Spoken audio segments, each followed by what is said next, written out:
The range was silent as Gunnery Sergeant Driscoll lined up his 15th shot. 15 of the best SEAL snipers in the country had taken their turns at the target. 15 had missed. The wind howled across the Nevada desert at 32 miles per hour, gusting to 40, carrying sand that stung exposed skin.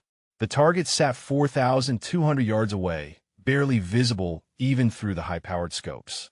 Staff Sergeant Maya Okonkwo stood at the back of the observation area, arms crossed, watching. She had not said a word since arriving 6 hours earlier. The Joint Special Operations Training Facility sprawled across 20,000 acres of barren desert, home this week to 47 of the military's finest marksmen. Army Rangers, Marine Scout snipers, Navy SEALs, Air Force pararescue, all gathered for the triennial Special Operations Marksmanship Competition. The winner would earn the lead instructor position at the new Tier 1 training center being built at Fort Bragg. Second place would assist. Everyone else went home with nothing but stories. Maya shifted her weight, the movement drawing a glance from the soldier beside her. Corporal Jenkins, a young ranger who looked barely old enough to shave, had been struggling with his rifle sling all morning. The buckle kept slipping, throwing off his carry position. Maya had noticed it 3 hours ago, but said nothing. Not her business. Not her place to offer advice to someone who had not asked for it. Jenkins fumbled with the sling again, frustration creeping across his face. Maya watched him for another moment, then quietly reached over and adjusted the buckle with a simple twist. "There," she said softly. "Thread it through the second loop, not the first." Jenkins blinked, tested the adjustment, and the sling held firm. "Thanks, Sergeant," he whispered. Maya nodded once and returned her attention to the range. At the firing line, Driscoll rose from his prone position, shaking his head. The wind beat him, beat all of them. He was a thick man, 6'2", 220, with the kind of build that came from years of physical punishment disguised as training. His face carried the permanent scowl of someone who believed the world owed him constant respect. He turned toward the observation area, his eyes scanning the assembled shooters with barely concealed contempt. Commander Price stood beside the scoring table, his weathered face impassive. Retired Army colonel, now civilian contractor running the competition, Price had seen everything in 30 years of service. But even he looked impressed by the difficulty of this shot. For 1,200 yards, he announced to the gathered participants. 2.38 miles. Moving wind, heat mirage, elevation difference of 200 feet. Gentlemen, this is what separates the competent from the exceptional. Driscoll walked past the observation area, close enough that Maya could smell his sweat mixed with gun oil. He caught sight of her and stopped. "Well," he said loudly, making sure others could hear. "Army sent us a marksmanship instructor. That is real cute. You here to grade papers, Sergeant? Were you actually planning to shoot something?" Maya met his eyes, but said nothing. She had learned long ago that silence frustrated men like Driscoll more than any comeback ever could. He wanted a reaction, wanted her to get defensive to prove she belonged. She would not give him that satisfaction. Before we see what happens next, drop a comment and let us know what state you are watching from. Maybe you have witnessed similar acts of quiet courage where you are from. Driscoll snorted and continued toward the equipment tent. Behind Maya, someone muttered that the gunny was wound tight today. Another voice responded that Driscoll got wound tight whenever women showed up at SWF training events. Maya ignored them both. The truth was simpler than they knew. Maya did not talk much because she did not trust her voice anymore. Not since Kandahar province. Not since Corporal Deshaun Miller died on a ridge because she hesitated. 2 years, 3 months, and 16 days ago. She knew the exact count because she counted every single one. Commander Price consulted his tablet, then raised his voice. "Anyone else want to attempt the 4,200-yard target? We have time for 3 more shooters before we move to the next event." Silence answered him. The wind had not died. If 15 SEALs could not make the shot, who would volunteer to embarrass themselves? Maya felt her hand move toward the dog tags under her shirt. Miller's tags. She had worn them every day since the memorial service. Her fingers found the familiar metal, still warm from her body heat. Miller would have loved this shot, would have talked her through every calculation, every wind shift, every heartbeat between trigger squeeze and impact. He always believed she was better than she gave herself credit for. Even on that last day, when she froze with a Taliban commander in her crosshairs, when 12 soldiers were counting on her to take the shot she had never attempted before. She did not take it.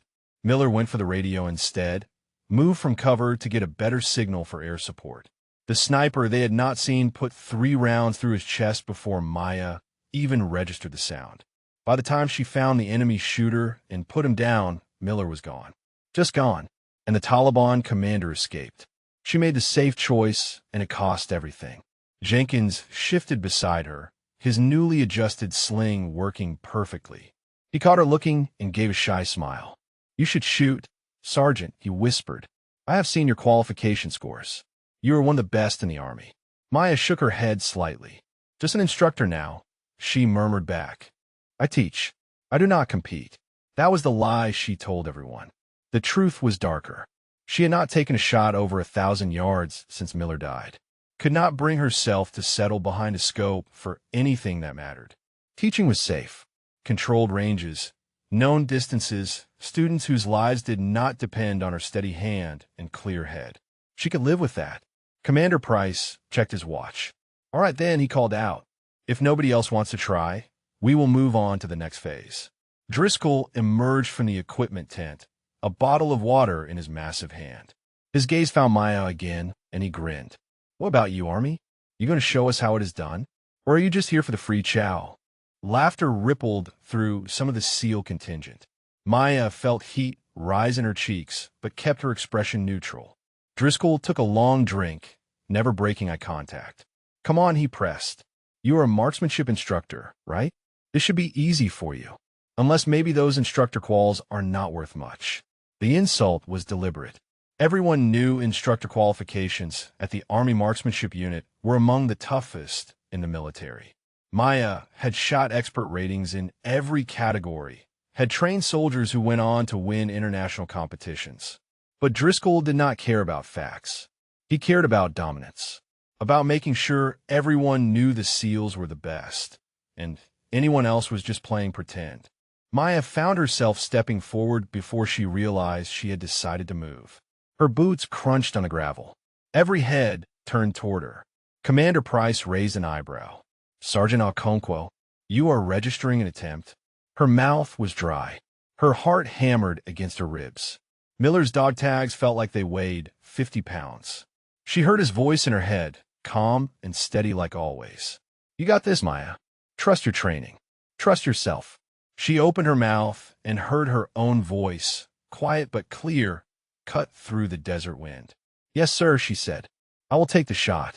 The walk to the firing line felt longer than any patrol Maya had ever walked in Afghanistan. Every eye followed her. She heard whispers, some curious, some skeptical, some outright dismissive. A female voice from the Air Force contingent offered quiet encouragement. "You got this, Sergeant." Maya did not turn to acknowledge it, but felt grateful nonetheless. Commander Price met her at the equipment table. "You understand the parameters, Sergeant? Target is 4,200 yards downrange. Standard silhouette, stationary. Wind is variable, currently 32, sustained with gusts to 42. Temperature is 104 degrees, creating significant mirage effect. You have one spotter available if you want one, or you can shoot solo." Maya glanced at the spotting scope position. The assigned spotter was a SEAL, one of Driscoll's buddies from the look of the unit patch. She could see how that would go. Bad wind calls, incorrect elevation data, anything to make her miss and prove Driscoll right. "No thank you, sir," she said. "I will spot for myself." Price nodded approvingly. "Bold choice. You have 5 minutes to set up and 3 shots total. First round counts for score. Additional rounds are for your own information only. Questions?" "No, sir." Maya moved to the firing line and knelt beside the rifle. It was a standard M2010 enhanced sniper rifle, the same platform she had trained on for years. She checked the chamber, verified the scope mounts, tested the bolt action. Everything felt solid, professional. The rifle was not the problem. The problem was the woman holding it. Behind her, Driscoll made no effort to lower his voice. "This is going to be painful to watch," he announced. "Probably going to hit the berm, if she is lucky. Maybe wound a cactus." His friends laughed on cue. Maya tuned them out and focused on the rifle. She settled into prone position, feeling the hot desert ground through her uniform. The rifle stock came to her shoulder like an old friend. She had done this 10,000 times in training, another few hundred in actual combat. But not since Miller. Now when it counted, her hands trembled slightly as she adjusted the scope. The target shimmered in the heat mirage, barely visible even at maximum magnification. 4,200 yards was an absurd distance. Most military snipers never attempted shots beyond 1,000 yards in actual combat. This was more than 4 times that range. At this distance, the bullet would be in flight for nearly 7 seconds. 7 seconds for wind to push it, for gravity to pull it, for every tiny imperfection in her form to magnify into catastrophic error. Maya pulled out her rangefinder and did the calculations manually. Distance confirmed at 4,214 yards. Elevation angle down 2.7 degrees. Wind from right to left at 34 miles per hour at her position. But wind at the target could be completely different. She would have to read the mirage, watch for vegetation movement, use every trick Miller had ever taught her. Miller, God, she missed him. He had been more than her spotter. He had been her best friend, her confidence when she had none, the voice that talked her through impossible situations.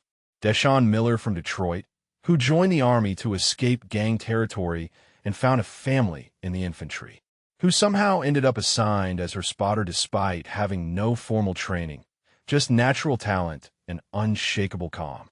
They had been on that ridge in Kandahar for 16 hours when the target appeared. Taliban regional commander, high-value target, surrounded by civilians in a market square 870 yards away. The shot was makeable. Difficult, but makeable. Command wanted him dead. 12 soldiers were pinned down 2 clicks away waiting for her to clear the threat so helicopters could extract them. But Maya had never taken a shot with civilians that close. Never risked collateral damage. She hesitated, ran the calculations again, doubted her wind reading, second-guessed her elevation. Miller kept saying she had it, that she could make it clean, but she could not pull the trigger.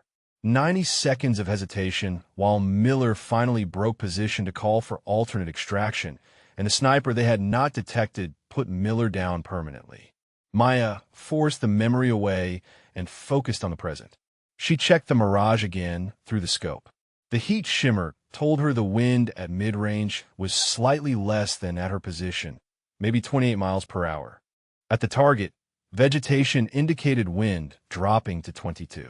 She would have to calculate a stepped wind correction, different holdover for each segment of the bullet's flight path. Her breathing slowed automatically, the way it always did when she committed to a shot. In through the nose for 4 counts, hold for 4, out through the mouth for 4. Her heart rate dropped. The trembling in her hands stopped. This was muscle memory, autonomic response, trained through thousands of repetitions. Her body knew what to do, even when her mind screamed that she was not ready. She made the elevation adjustment. 37 minutes of angle up. Then, the windage correction. 14.2 minutes right to compensate for the left-moving wind. Except that assumed consistent wind speed, which was fantasy at this range. She adjusted to 12 minutes and decided to read the bullet trace after the first shot. Driscoll's voice carried across the range again. "Any day now, Sergeant. We do not have all week for you to work up the nerve." Maya ignored him. Corporal Jenkins, bless him, told Driscoll to shut up and let her shoot. Driscoll responded with something crude that Maya tuned out. She settled the crosshairs on target, then moved them to her calculated holdover point. The reticle danced slightly in the mirage. She would have to time the shot for a moment of clarity, a brief second when the atmospheric distortion calmed enough to see clearly. She watched the pattern. The mirage pulsed with the wind gusts. Every 8 to 10 seconds, a momentary window of stability. Maya waited, controlled her breathing. felt for the trigger, taking up the slack without firing. The M2010 had a crisp two-stage trigger, 3 pounds of pressure to the wall, then another 2 pounds to break. She rested her finger at the wall and waited for the mirage to settle. It calmed. The target sharpened for perhaps 1 second. Maya increased pressure smoothly, steadily, no jerking, no anticipation. The rifle fired with a sharp crack that echoed across the desert. The recoil pushed into her shoulder, familiar and harsh. She kept her eye on the scope, watching for bullet trace. She saw it, a faint shimmer in the air, the supersonic shockwave marking the bullet's path. It arced high, impossibly high, reaching the apex of its trajectory before beginning the long descent toward target. The wind pushed it left, more than she had calculated. Maya watched the trace disappear into the mirage shimmer at mid-range. Then came the waiting. 7 seconds felt like 7 hours. Maya knew from the trace that she had missed right, not accounting for enough wind correction. A learning shot. She would adjust and try again. Except the first round was the only one that counted for score. Everything after was just pride. At the observation point, someone had binoculars on the target area. Silence stretched across the range. Even Driscoll had gone quiet. Maya kept her scope on target, straining to see impact. The radio crackled. Downrange observer to command. Say again the last shot result? Commander Price keyed his radio. Confirming shot result from Sergeant Okonkwo. First attempt at 4,200-yard target. Another pause. Static hissed. Then the observer's voice came back. Audible confusion evident even through the radio distortion. Command, we show impact 12 inches right of center mass. Torso hit. Target neutralized. Maya blinked. That was impossible. She saw the wind push. Saw the bullet drift right in the trace. There was no way it hit that close. She had calculated for a miss, planned to correct on the second shot. Commander Price stared at his radio like it had personally betrayed him. Say again, observer. Confirm impact location. Confirmed, command. 12 inches right of center mass. Clean torso penetration. If this was combat, target is down and out. The silence that followed was absolute. Maya stayed in position, not quite believing what she had heard. 12 inches right. At 4,200 yards. That was a miracle shot. That was luck. That was everything coming together perfectly despite her miscalculation. Except it was not luck. She had missed her wind call, but the actual wind had been stronger than vegetation indicated, which pushed the bullet back towards center. She had gotten a shot right by being wrong in exactly the compensating way. And now everyone was looking at her like she had just performed magic. Driscoll broke the silence with a harsh laugh. Bull, he announced. No way. Spotter made an error. Nobody makes that shot cold bore. Commander Price was already walking toward the downrange observation post, binoculars in hand. Maya finally rose from prone position, her body stiff from tension. Jenkins approached her with wide eyes. Holy hell, Sergeant, he whispered. That was incredible. Maya shook her head. Got lucky with the wind, she murmured. Jenkins looked like he wanted to argue, but did not get the chance. Driscoll strode over, his face red. You want us to believe you just made a 4,200-yard shot on your first attempt? When 15 SEALs could not get close. His voice dripped with contempt. Either that spotter is blind, or you cheated somehow. Maya met his eyes calmly. The shot stands until the commander verifies it, Gunnery Sergeant. Nothing I can do until then. She kept her voice level, professional, everything Miller had taught her about dealing with bullies who could not handle being outperformed. Driscoll stepped closer, invading her space.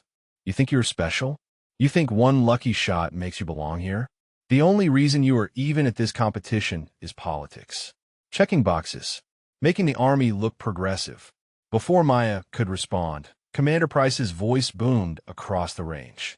He was back from the observation post, and he was carrying something. The target, shot clean through the torso section, the hole clearly visible even at a distance. Driscoll went silent. Price set the target on the scoring table and turned to address everyone. Confirmed hit, he announced. 12 inches right of center mass at 4,214 yards.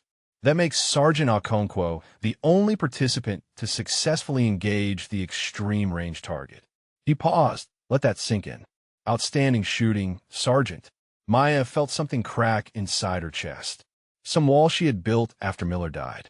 The shot counted. It was real.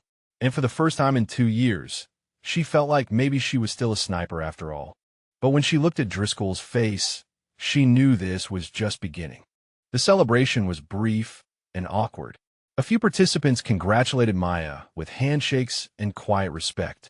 Master Chief Petty Officer Torres, a Navy SEAL instructor she had not met before, gave her a nod that felt like it carried weight. Jenkins practically bounced with excitement until a hard look from his Ranger team leader settled him down. But most of the group stayed silent, watching Driscoll's reaction, taking their cues from the man who clearly ran the SEAL contingent. Driscoll stood by the equipment tent, arms crossed, jaw working like he was chewing rocks. His buddies clustered around him, speaking in low voices. Maya caught fragments of conversation. Wind got lucky. Equipment advantage. Probably had the range precalculated. She turned away and focused on clearing her rifle. Commander Price approached with a clipboard. Sergeant Okonkwo, that shot puts you in first place overall.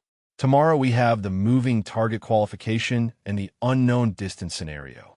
Day after is the final stress shoot. You maintain this performance, and the training center position is yours. Maya felt the weight of those words. First place. The lead instructor role. Everything she had told herself she did not want or deserve. Yet here it was suddenly possible, suddenly real. Thank you, sir, she managed. I will do my best. Price studied her for a moment. His weathered face showed decades of reading soldiers. That shot was not luck, was it? You knew exactly what you were doing. Maya hesitated. The truth was complicated. I made a wind call error that happened to compensate for conditions I cannot see, sir. Got the right answer for the wrong reasons. That is not skill. That is fortune. Price smiled slightly. You know what I see when someone makes a shot like that? I see 10,000 hours of training that let them put a bullet close enough that fortune could finish the job. Luck does not chamber the round, Sergeant. Luck does not control breathing or squeeze the trigger. You did that. Own it. He walked away before Maya could respond. She stood there holding her rifle, trying to process what had just happened. 2 years of avoiding this exact situation. 2 years of telling herself she was not good enough, not ready, not capable of handling pressure. And then one shot through a tiny window of opportunity that she somehow threaded perfectly. Jenkins appeared at her elbow. Sergeant, some of us are heading to the chow hall. You should come. Celebrate a little. Maya started to decline, then reconsidered. Hiding would make her look weak.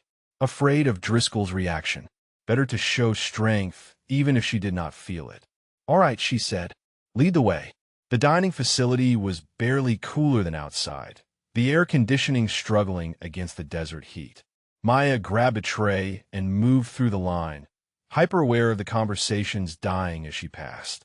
She took a seat at a table with Jenkins and 3 other soldiers, 2 Army Rangers, and an Air Force combat controller named Vickers. That was the best shooting I have ever seen, Vickers said around a mouthful of mashed potatoes.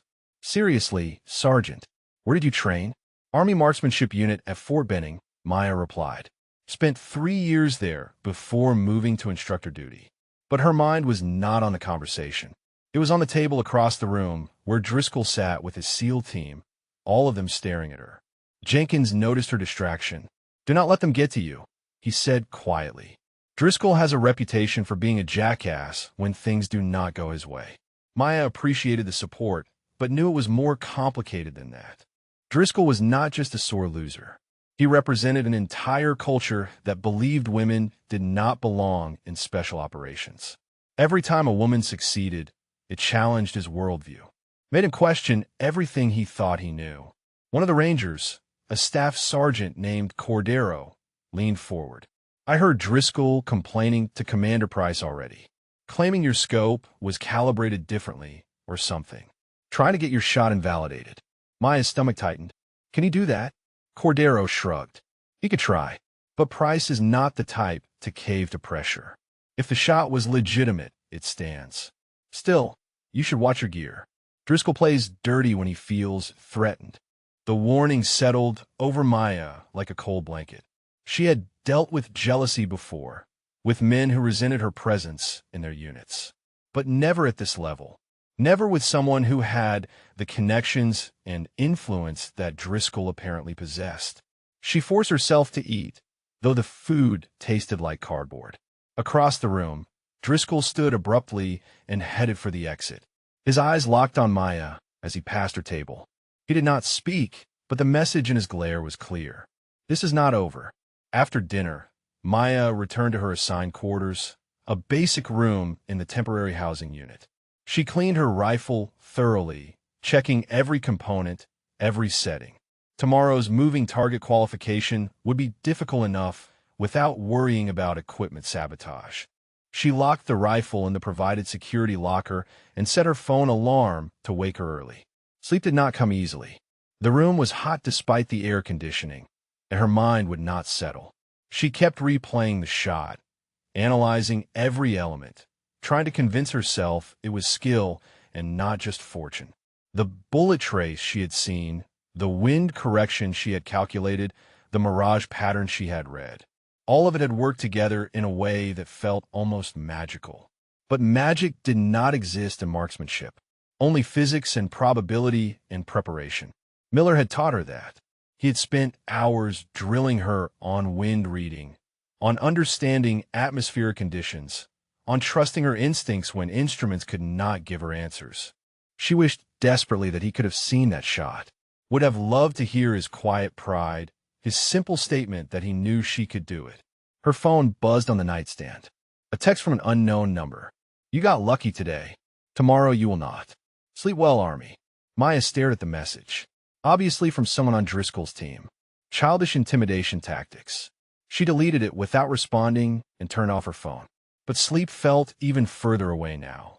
She thought about Miller's last words to her. They had been on that ridge for 16 hours, watching the market square, waiting for a clear shot at the Taliban commander. Miller had been eating an MRE, complaining about the vegetarian option, making her laugh despite the tension. Then the target appeared, and everything changed. Take your time, Miller had said as she settled behind the scope. You have done harder shots than this. The wind is stable. Civilians will clear in 30 seconds based on the pattern we have been watching. You got this, Maya. I believe in you. But she had not believed in herself, had seen the risk, calculated the probability of collateral damage, and frozen. Miller died believing she would take the shot, died never knowing she had let fear win. Maya rolled over and stared at the ceiling. Tomorrow's qualification was moving targets at variable distances. Dynamic shooting that required instant calculations and perfect timing. The kind of challenge that separated good snipers from exceptional ones. Driscoll would be expecting her to fail, waiting for her to prove that today's shot was a fluke. She closed her eyes and heard Miller's voice again. You got this, Maya. Trust your training. She held on to that memory like a lifeline and finally drifted into restless sleep. The alarm woke her at 0 for 30. Maya dressed quickly and headed to the range before sunrise, wanting to check her equipment before anyone else arrived. The desert morning was surprisingly cold, the temperature having dropped 40 degrees overnight. She found the equipment lockup and signed out her rifle. The moment she opened the case, she knew something was wrong. The scope was loose. Not dramatically, but enough that she could feel the movement when she shouldered the rifle. She checked the mounting screws. Someone had loosened them, just barely, enough to throw off zero calibration without being immediately obvious. Maya's hands went cold. Cordero had warned her. Driscoll plays dirty. She tightened the screws carefully, then spent 20 minutes rezeroing the scope on a 100-yard target. The rifle shot true again, but the damage was done. Someone had accessed her gear. Someone had tried to sabotage her. She could report it, make an official complaint. But without proof of who did it, it would just look like paranoia. Like she was making excuses in case she failed today. Better to say nothing and be ready. Other participants began arriving as the sun crested the horizon. Driscoll showed up with his team, looking well-rested and confident. He saw Maya at the range and smiled. Morning, Sergeant, ready for a real test today? Maya shouldered her rifle and checked the scope one more time. Yes, Gunnery Sergeant, she replied calmly. I am ready. She was not sure if that was true, but she was certain of one thing. Driscoll had made a mistake by underestimating her, and before this competition was over, he would regret it. Commander Price called everyone to formation. All right, people, today's evolution is moving targets at unknown distances ranging from 400 to 1,200 yards. Targets will appear randomly on motorized tracks. You will have 3 seconds to identify, range, and engage each target. 5 targets total per shooter. Top score advances. Questions? Maya raised her hand. Sir, how do we account for equipment issues? If a rifle was tampered with overnight? Price's expression hardened. Are you saying someone sabotaged your gear, Sergeant? Maya hesitated. She had no proof, just suspicion. I am saying my scope mounting screws were loose this morning, sir. Could have been vibration during transport. Could have been something else.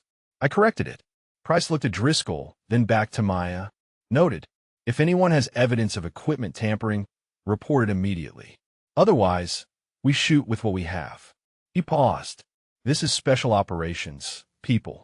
The enemy does not play fair either. Adapt and overcome. The message was clear. Maya was on her own. She checked her rifle one more time, made sure everything was tight, and prepared for whatever came next.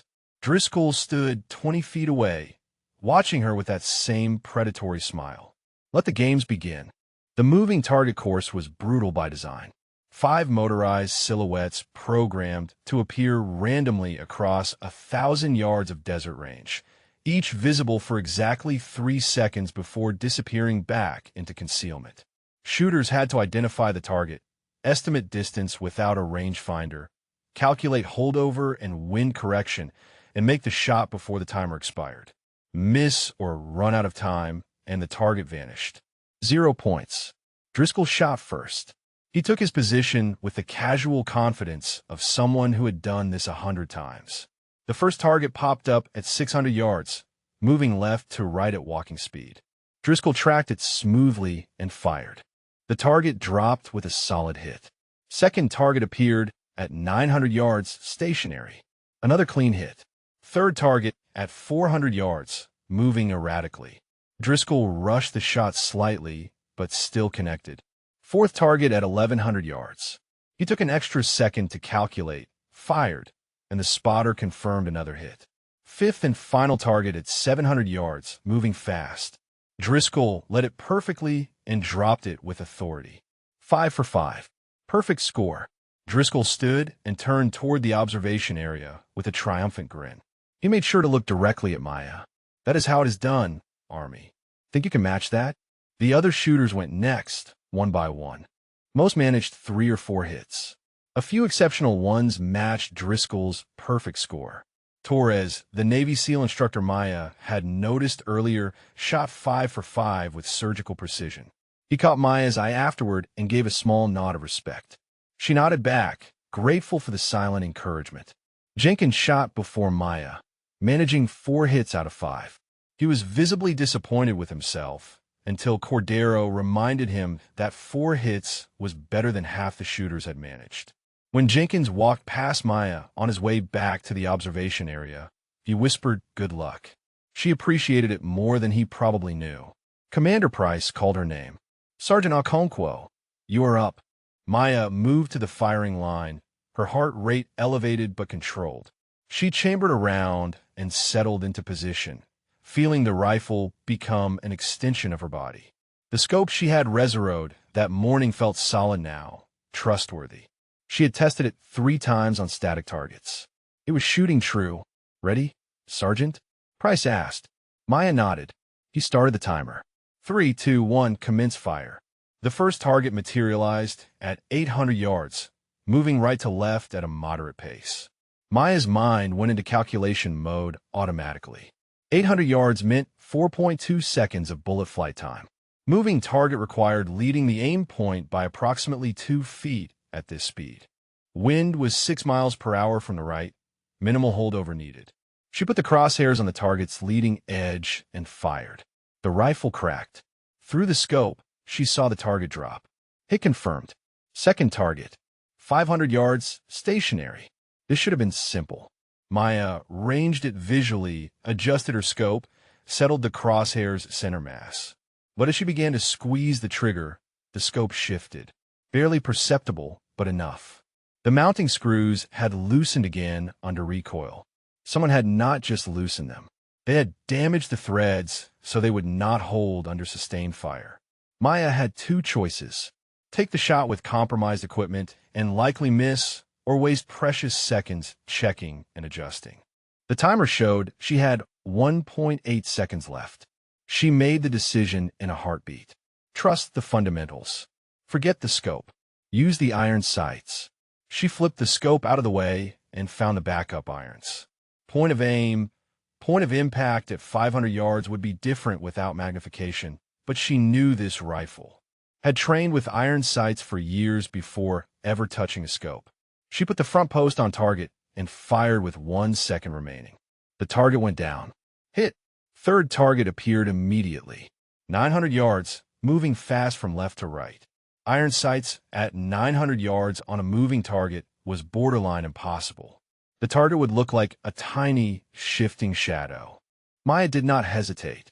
She led the target based on perceived movement, adjusted for the increased bullet drop without magnification reference, and sent the round down range. She had no idea if she hit until the spotter called it. Hit confirmed.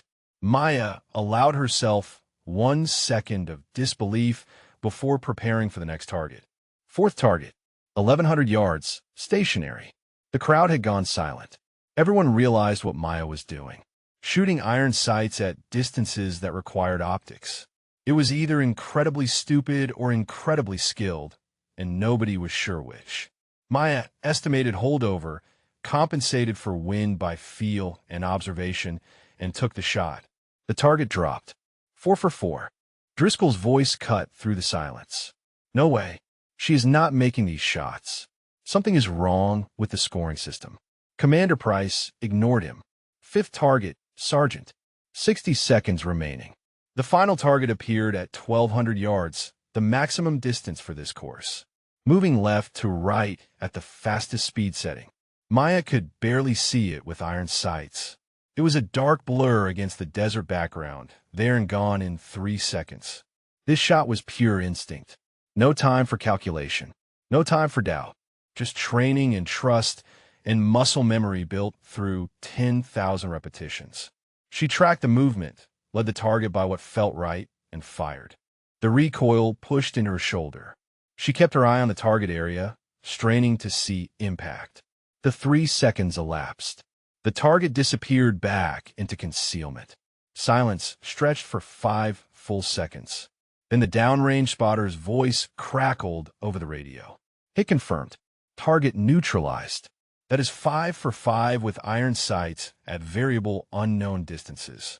How in the hell did she just do that? The observation area erupted. Jenkins let out a whoop. Torres was grinning openly. Even some of the skeptical shooters were shaking their heads in amazement. Maya stood slowly, her legs shaky from adrenaline. She had just matched Driscoll's perfect score while shooting handicapped with backup sights. Driscoll stormed toward Commander Price, his face purple with rage. I want her rifle inspected right now. There's no way she made those shots legitimately. Price held up a hand. Stand down, Gunnery Sergeant. The scoring is accurate and verified. Driscoll jabbed a finger toward Maya. Her scope is not even being used. She flipped it out of the way. Why would anyone do that unless they knew it was going to give them an unfair advantage somehow?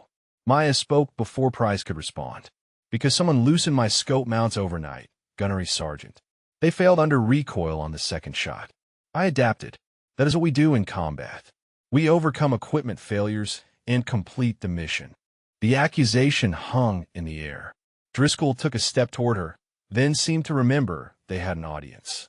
You are accusing me of sabotage? Without any proof?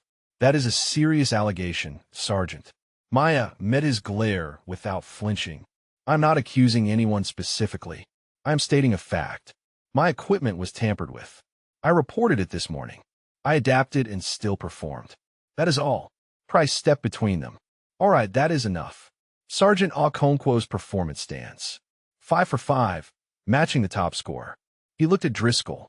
And if I find out anyone in this competition has been tampering with equipment, that person will be immediately disqualified and face possible criminal charges. Are we clear? Driscoll's jaw worked. Crystal clear, sir. He turned on his heel and stalked back toward his team. But the look he shot Maya promised this was far from over. Torres approached her as she cleared her rifle. That was the most impressive shooting I have seen in 20 years, Sergeant. Adapting mid-course like that takes serious skill. Maya felt heat rise in her cheeks. Thank you, Master Chief. Just trying to stay in the game. Torres lowered his voice. Deshaun Miller was a friend of mine. Served with him in Afghanistan before he got assigned to your unit. He spoke about you often. Said you were the best natural shooter he had ever spotted for. Maya went very still. You knew Miller? Torres nodded. Knew him well. He told me about what happened on that ridge. About the shot you did not take. He never blamed you, Maya. Not for a second. He said you made the right call with the information you had. But I know you have been blaming yourself. Maybe it's time to stop. Maya's throat tightened. She had carried Miller's death like a stone in her chest for 2 years. Hearing that he had not blamed her, that he had believed in her even at the end, cracked something fundamental inside her. She blinked hard against sudden tears. Thank you for telling me that, Master Chief. Torres clasped her shoulder briefly. Miller also told me that one day you were going to do something extraordinary. Something that would prove you belong at the highest levels of this profession. He paused. I think that day is today. Do not let jackasses like Driscoll take that away from you. He walked away before Maya could respond. She stood there holding her rifle, processing everything. The sabotage, the impossible shots, the revelation about Miller's faith in her. It all swirled together into something that felt like a turning point. Jenkins appeared beside her, practically vibrating with excitement. Sergeant, everyone is talking about your shooting. You're going to win this whole competition. Maya shook her head. Still 2 days left, Corporal. Anything can happen. But privately, she was starting to believe it might actually be possible. She had survived Driscoll's sabotage and still performed flawlessly. Had proven she could adapt under pressure. Had honored Miller's memory in the process. For the first time since his death, she felt like maybe she deserved to be here after all. Commander Price announced the standings. With today's perfect scores, 3 shooters were tied for first place. Gunnery Sergeant Driscoll, Master Chief Petty Officer Torres, and Staff Sergeant Okonkwo. Tomorrow's unknown distance qualification would determine the final rankings. Maya caught Driscoll staring at her from across the range. The hatred in his eyes was palpable. She had embarrassed him twice now, had proven that sabotage would not stop her.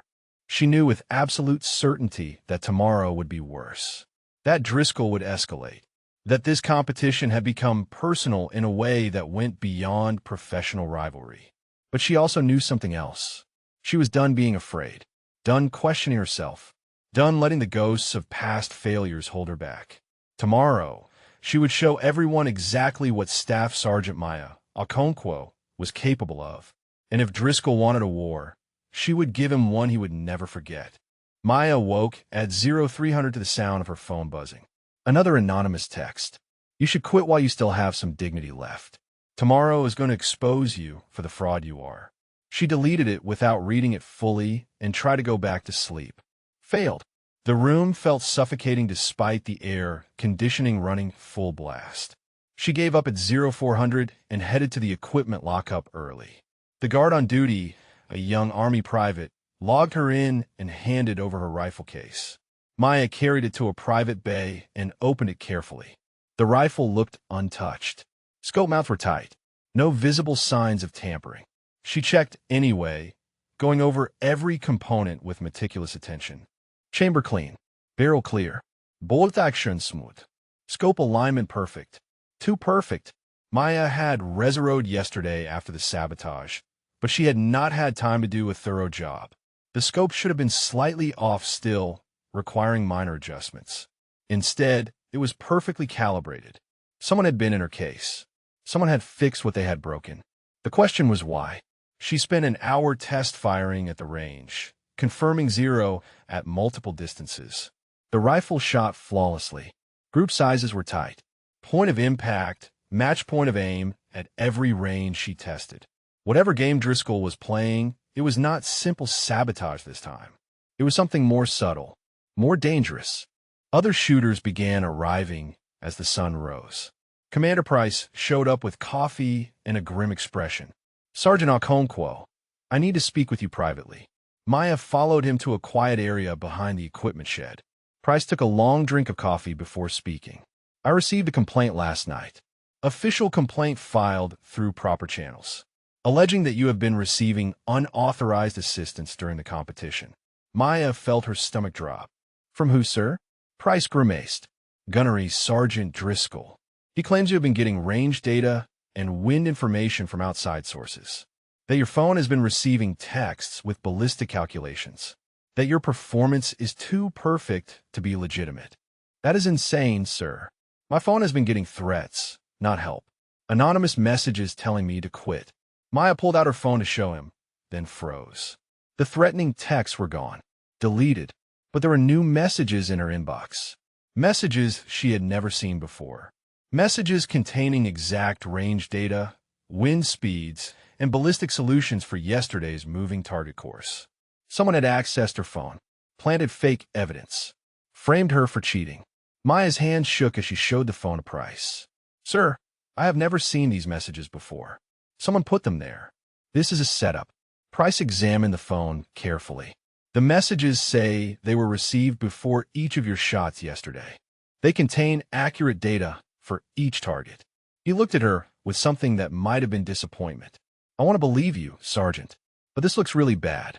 Maya felt panic rising in her chest. "Sir, I can explain. Someone has been sabotaging my equipment since day one. This is just another escalation. They're trying to get me disqualified because they cannot beat me legitimately." Price held up a hand. "I'm not saying I believe the accusation, but I have to investigate. Protocol requires it. Until this is resolved, you are suspended from competition pending review." The words hit like a physical blow. Suspended. After everything she had overcome. After proving herself again and again.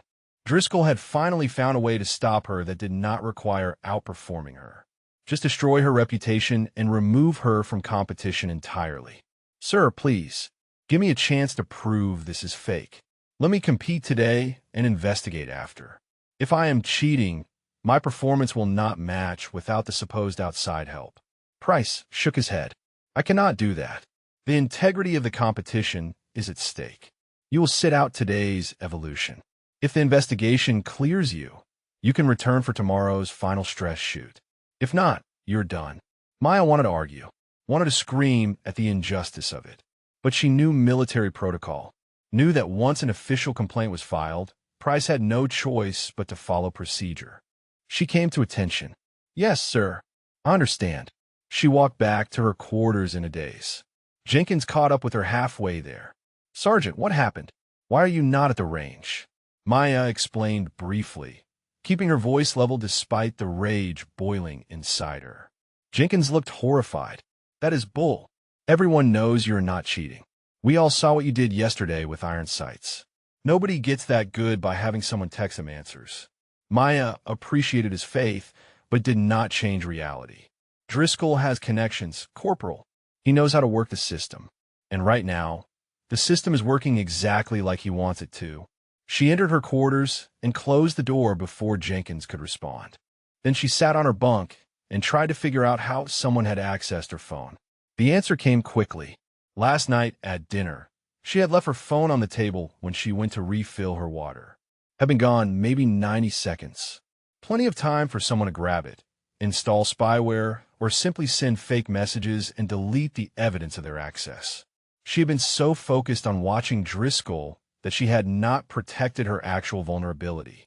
A knock on the door interrupted her thoughts. She opened it to find Torres standing there with a concerned expression.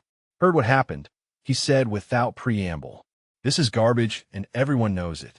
Maya stepped aside to let him in. Knowing it and proving her different things, Master Chief. Driscoll played this perfectly. Torres sat heavily in the room's only chair. Deshawn told me you were brilliant but stubborn, that you would rather take punishment than fight dirty. He was right.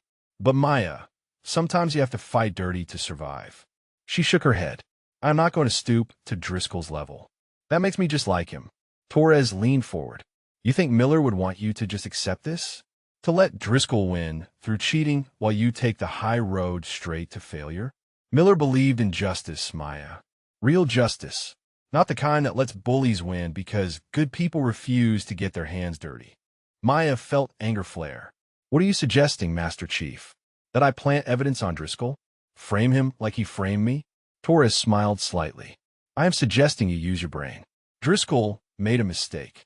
He got arrogant, and arrogant people leave trails. He pulled out his own phone and showed her a photo. Security camera footage from the dining facility, time-stamped from last night. It showed one of Driscoll's teammates, a SEAL named Bronson, reaching across the table and palming Maya's phone while she was at the water station. The angle was perfect. No doubt about what was happening. Where did you get this? Maya asked. Torres shrugged. I have friends in facility security. Asked them to pull footage from last night as a favor. They were happy to help once I explained what was going on. This proves Bronson accessed your phone. Proves the messages were planted. Maya stared at the image. This changes everything. We need to show Commander Price immediately. Torres held up a hand. Not yet. This proves Bronson touched your phone. Does not prove he planted the messages or that Driscoll ordered it. We need more. We need Driscoll to implicate himself. How we do that? Torres grinned. We make him think he won. Make him confident enough to brag about it. And we record every word. The plan was risky. Torres would approach Driscoll privately, congratulate him on getting Maya suspended, and let him talk. Torres would wear a wire, record the conversation, and hopefully get Driscoll to admit his involvement. If it worked, they would have proof. If it failed, Torres could face charges for unauthorized recording of a fellow service member. I cannot ask you to do this, Maya said. You could lose your career. Torres stood and moved toward the door. Miller was my friend. You are carrying his legacy. That makes you my responsibility. Besides, I have been looking for an excuse to take Driscoll down for years. The man is a cancer in the SEAL community. He left before Maya could argue further. She sat alone in her quarters, feeling helpless and frustrated. Outside, she could hear the competition continuing. Shooters moving to the range for the unknown distance qualification. The event she should have been competing in. The event that would determine final rankings before tomorrow's stress shoot. Hours passed slowly. Maya tried to distract herself with a book, but could not focus. Her mind kept cycling through scenarios. What if Torres's plan failed? What if Driscoll refused to talk? What if the recording was inadmissible? What if she was done regardless of the truth? Her phone buzzed. A text from Torres. Got him. Bringing the recording to Price now. Meet us at the command tent. Maya moved fast, jogging across the facility to the administration area. She found Torres and Commander Price in the command tent, Price's face dark with anger as he listened to something on Torres's phone. He looked up when Maya entered.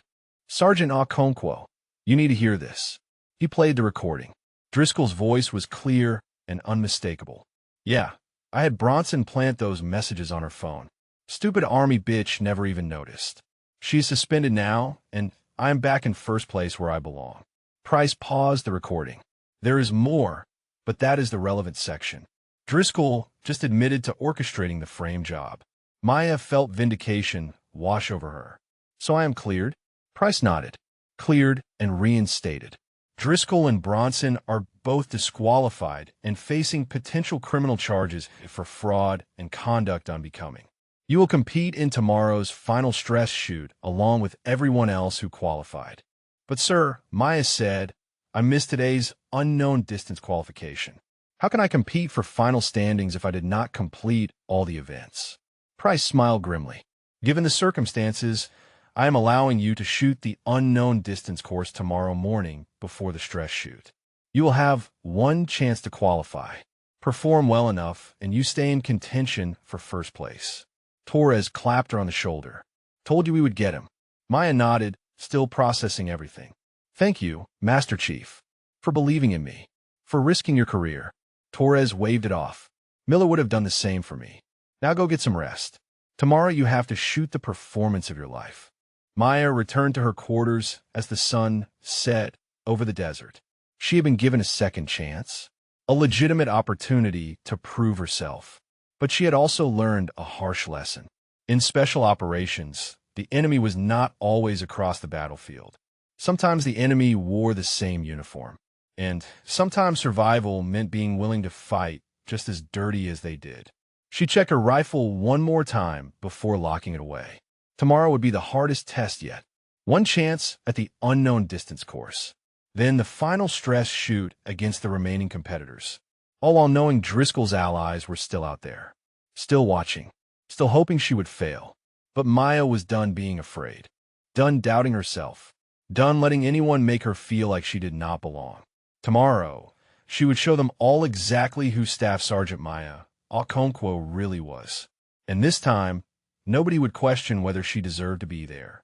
Commander Price arrived at Maya's quarters at 0500 with 2 cups of coffee and an expression that told her this was not a social call. "We need to talk, Sergeant." Privately, Maya invited him in, accepting the coffee gratefully despite the knot forming in her stomach. Price sat on the edge of her desk and took a long drink before speaking. "What I am about to tell you is not officially sanctioned. If you repeat any of this, I will deny ever having this conversation. Understood?" Maya nodded, suddenly very awake. "Yes, sir. This competition is not just about finding instructors for the new training center," Price said quietly. "It is being used as a test case by Special Operations Command. They are watching to see if women can compete at the same level as male operators in high-stress environments. Your performance here is going to influence policy decisions that affect every female service member trying to get into special operations." Maya felt the weight of that statement settle on her shoulders. "Sir, that is a lot of pressure to put on one person."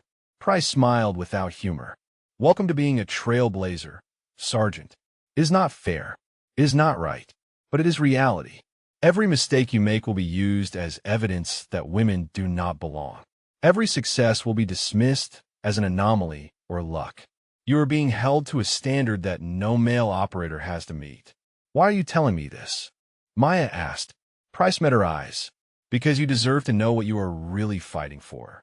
And because I want you to understand that Driscoll is not acting alone. He is backing from senior officers who share his views. Officers with enough rank to influence your career long after this competition ends." Maya felt cold despite the desert heat already building outside. "You are saying even if I win, they will find ways to undermine me." Price nodded slowly. "Possibly. Probably. But here's what else I know. There are just as many senior officers who want to see you succeed, who believe integration makes us stronger, who are tired of the old guard blocking progress out of pride and prejudice. You have allies you do not even know about yet." He pulled a folder from his bag and slid it across the desk. "This is Deshaun Miller's full after-action report from Kandahar province. The one that was classified and never released to you. I pulled strings to get it. You should read it." Maya opened the folder with trembling hands. Miller's handwriting filled the pages, detailed accounts of their missions together, his assessments of her performance. She found a section about the day he died and had to force herself to keep reading. Staff Sergeant Okonkwo made the tactically correct decision under extreme pressure. The shot presented was possible, but carried unacceptable risk of civilian casualties given the intelligence limitations we were operating under. Her refusal to take that shot demonstrated superior judgment and adherence to rules of engagement. I moved to establish alternate communications for extraction, a decision I made independently based on tactical assessment. SSG Okonkwo bears zero responsibility for the outcome. She is the finest sniper I have worked with and deserves recognition as such. Maya had to stop reading. Tears blurred the text. For 2 years, she had carried the guilt of Miller's death, convinced her hesitation had killed him. But Miller himself had documented that she made the right call, that his death was not her fault. The liberation she felt was almost painful. Price spoke softly. "Miller put a recommendation in that report. Suggested you for advanced sniper instructor training at the Tier 1 level. Said you had the potential to be one of the best in the entire military regardless of gender. His commanders buried it because it did not fit their narrative about women in combat roles. Maya wiped her eyes roughly. Why show me this now, sir? Price stood and moved toward the door. Because you have been shooting like someone trying to prove she deserves forgiveness. Like someone paying penance for a sin she did not commit. Miller already forgave you, Maya. Hell, there was nothing to forgive. Maybe it is time you forgave yourself and started shooting like the elite operator you actually are. He paused at the door. One more thing. The unknown distance course you're shooting this morning, they changed it. Made it harder than what the other competitors faced. 3 targets instead of 5, but all beyond 1,000 yards in difficult conditions. They want to make sure your qualification is undeniable if you pass, or obviously failed if you do not. Who is they? Maya asked. Price shrugged. People who want objective proof one way or another. Could be allies making sure nobody can claim you got special treatment. Could be enemies hoping the increased difficulty makes you fail. Does not matter. The course is what it is. You shoot it at 0700. 2 hours from now. After he left, Maya sat alone with Miller's report. She read it 3 more times, absorbing every word, letting the truth replace the lies she had told herself. Miller had believed in her, had documented her skill and judgment, had recommended her for positions she never knew existed. And she had spent 2 years hiding from that potential because she could not face her imagined guilt. No more. Maya stood and began preparing her gear with renewed purpose. She was not shooting for forgiveness anymore. She was shooting because she was damn good at it. Because Miller had been right about her potential. Because every woman coming after her deserved to see what was possible. Torres found her at the range an hour later, running practice drills. You ready for this? He asked. Maya checked her rifle one final time. As ready as I will ever be. What do you know about the modified course? Torres grimaced. Heard rumors. 3 targets at 1,200, 1,500, and 1,800 yards. All in different wind conditions. No rangefinder allowed. Pure estimation and calculation. Maya whistled softly. 1,800 yard without a rangefinder is borderline impossible. Torres nodded. That is the point. They want to see if you can do what seems impossible. Again, the old Maya would have been terrified, would have focused on all the ways she could fail. But this Maya, the one who had just read Miller's faith in her documented in official records, felt something different. Anticipation, even excitement. This was a chance to honor Miller's belief, to prove he had been right all along. Commander Price called the range to order at 0645. A small crowd had gathered despite the early hour. Word had spread about the modified course, about Maya getting one chance to qualify under harder conditions than anyone else faced. Jenkins was there, looking nervous on her behalf. Cordero and several other rangers. Even some of the SEAL contingent who had not been part of Driscoll's circle. And Torres, standing close to the firing line, ready to spot for her if she asked. The targets were barely visible even with optics. 3 silhouettes positioned at extreme distances across the desert range. Maya would get 1 shot at each target. Miss and she was done. Make all 3 and she qualified for the final stress shoot with a chance at first place overall. Price approached her. Sergeant Okonkwo, you understand the parameters? 3 targets at unknown distances beyond 1,000 yards. You will estimate range, calculate your solution, and engage. No outside assistance. No ranjefinde. 1 shot per target. Questions? Just 1, sir. Maya said, after I qualify, what happens to the officers who try to set me up to fail? Price smiled slightly. Let us worry about qualification first. But hypothetically, if someone were to perform exceptionally well on an unfairly difficult course, it might make certain people look very foolish for underestimating her. Maya moved to the firing line. The morning sun was just clearing the horizon, creating challenging light conditions. Heat mirage was already building. Wind was variable, gusting unpredictably. Perfect conditions for failure. Or for glory. She settled behind her rifle and studied the first target through her scope. 1,200 yards, Price had said, but she needed to confirm with her own eyes. She looked for reference points, compared target size to known dimensions, calculated angular measurements. 1,180 yards. Close enough to 1,200 that the difference would not matter for holdover. Wind was the bigger problem. She could see it moving the desert vegetation in layers, different speeds at different distances. At her position, maybe 8 miles per hour from the left. At mid-range, the bushes suggested 12 miles per hour. At the target, the sparse grass indicated wind dropping back to 6 miles per hour. She would need to calculate a complex holdover that accounted for all 3 zones. Maya did the math in her head. Elevation up 6.8 minutes of angle. Windage right 4.2 minutes to compensate for the left-moving wind averaged across distance. She made the adjustments, settled her breathing, and waited for the wind to stabilize slightly. The gust died for perhaps 2 seconds. Maya took the shot. The rifle cracked and kicked. She stayed on scope, tracking the bullet's trace through the air. The shimmer arced high, began its descent, drifted left in the mid-range wind, then straightened as it approached target. Impact. The target dropped. Jenkins let out a cheer from the observation area.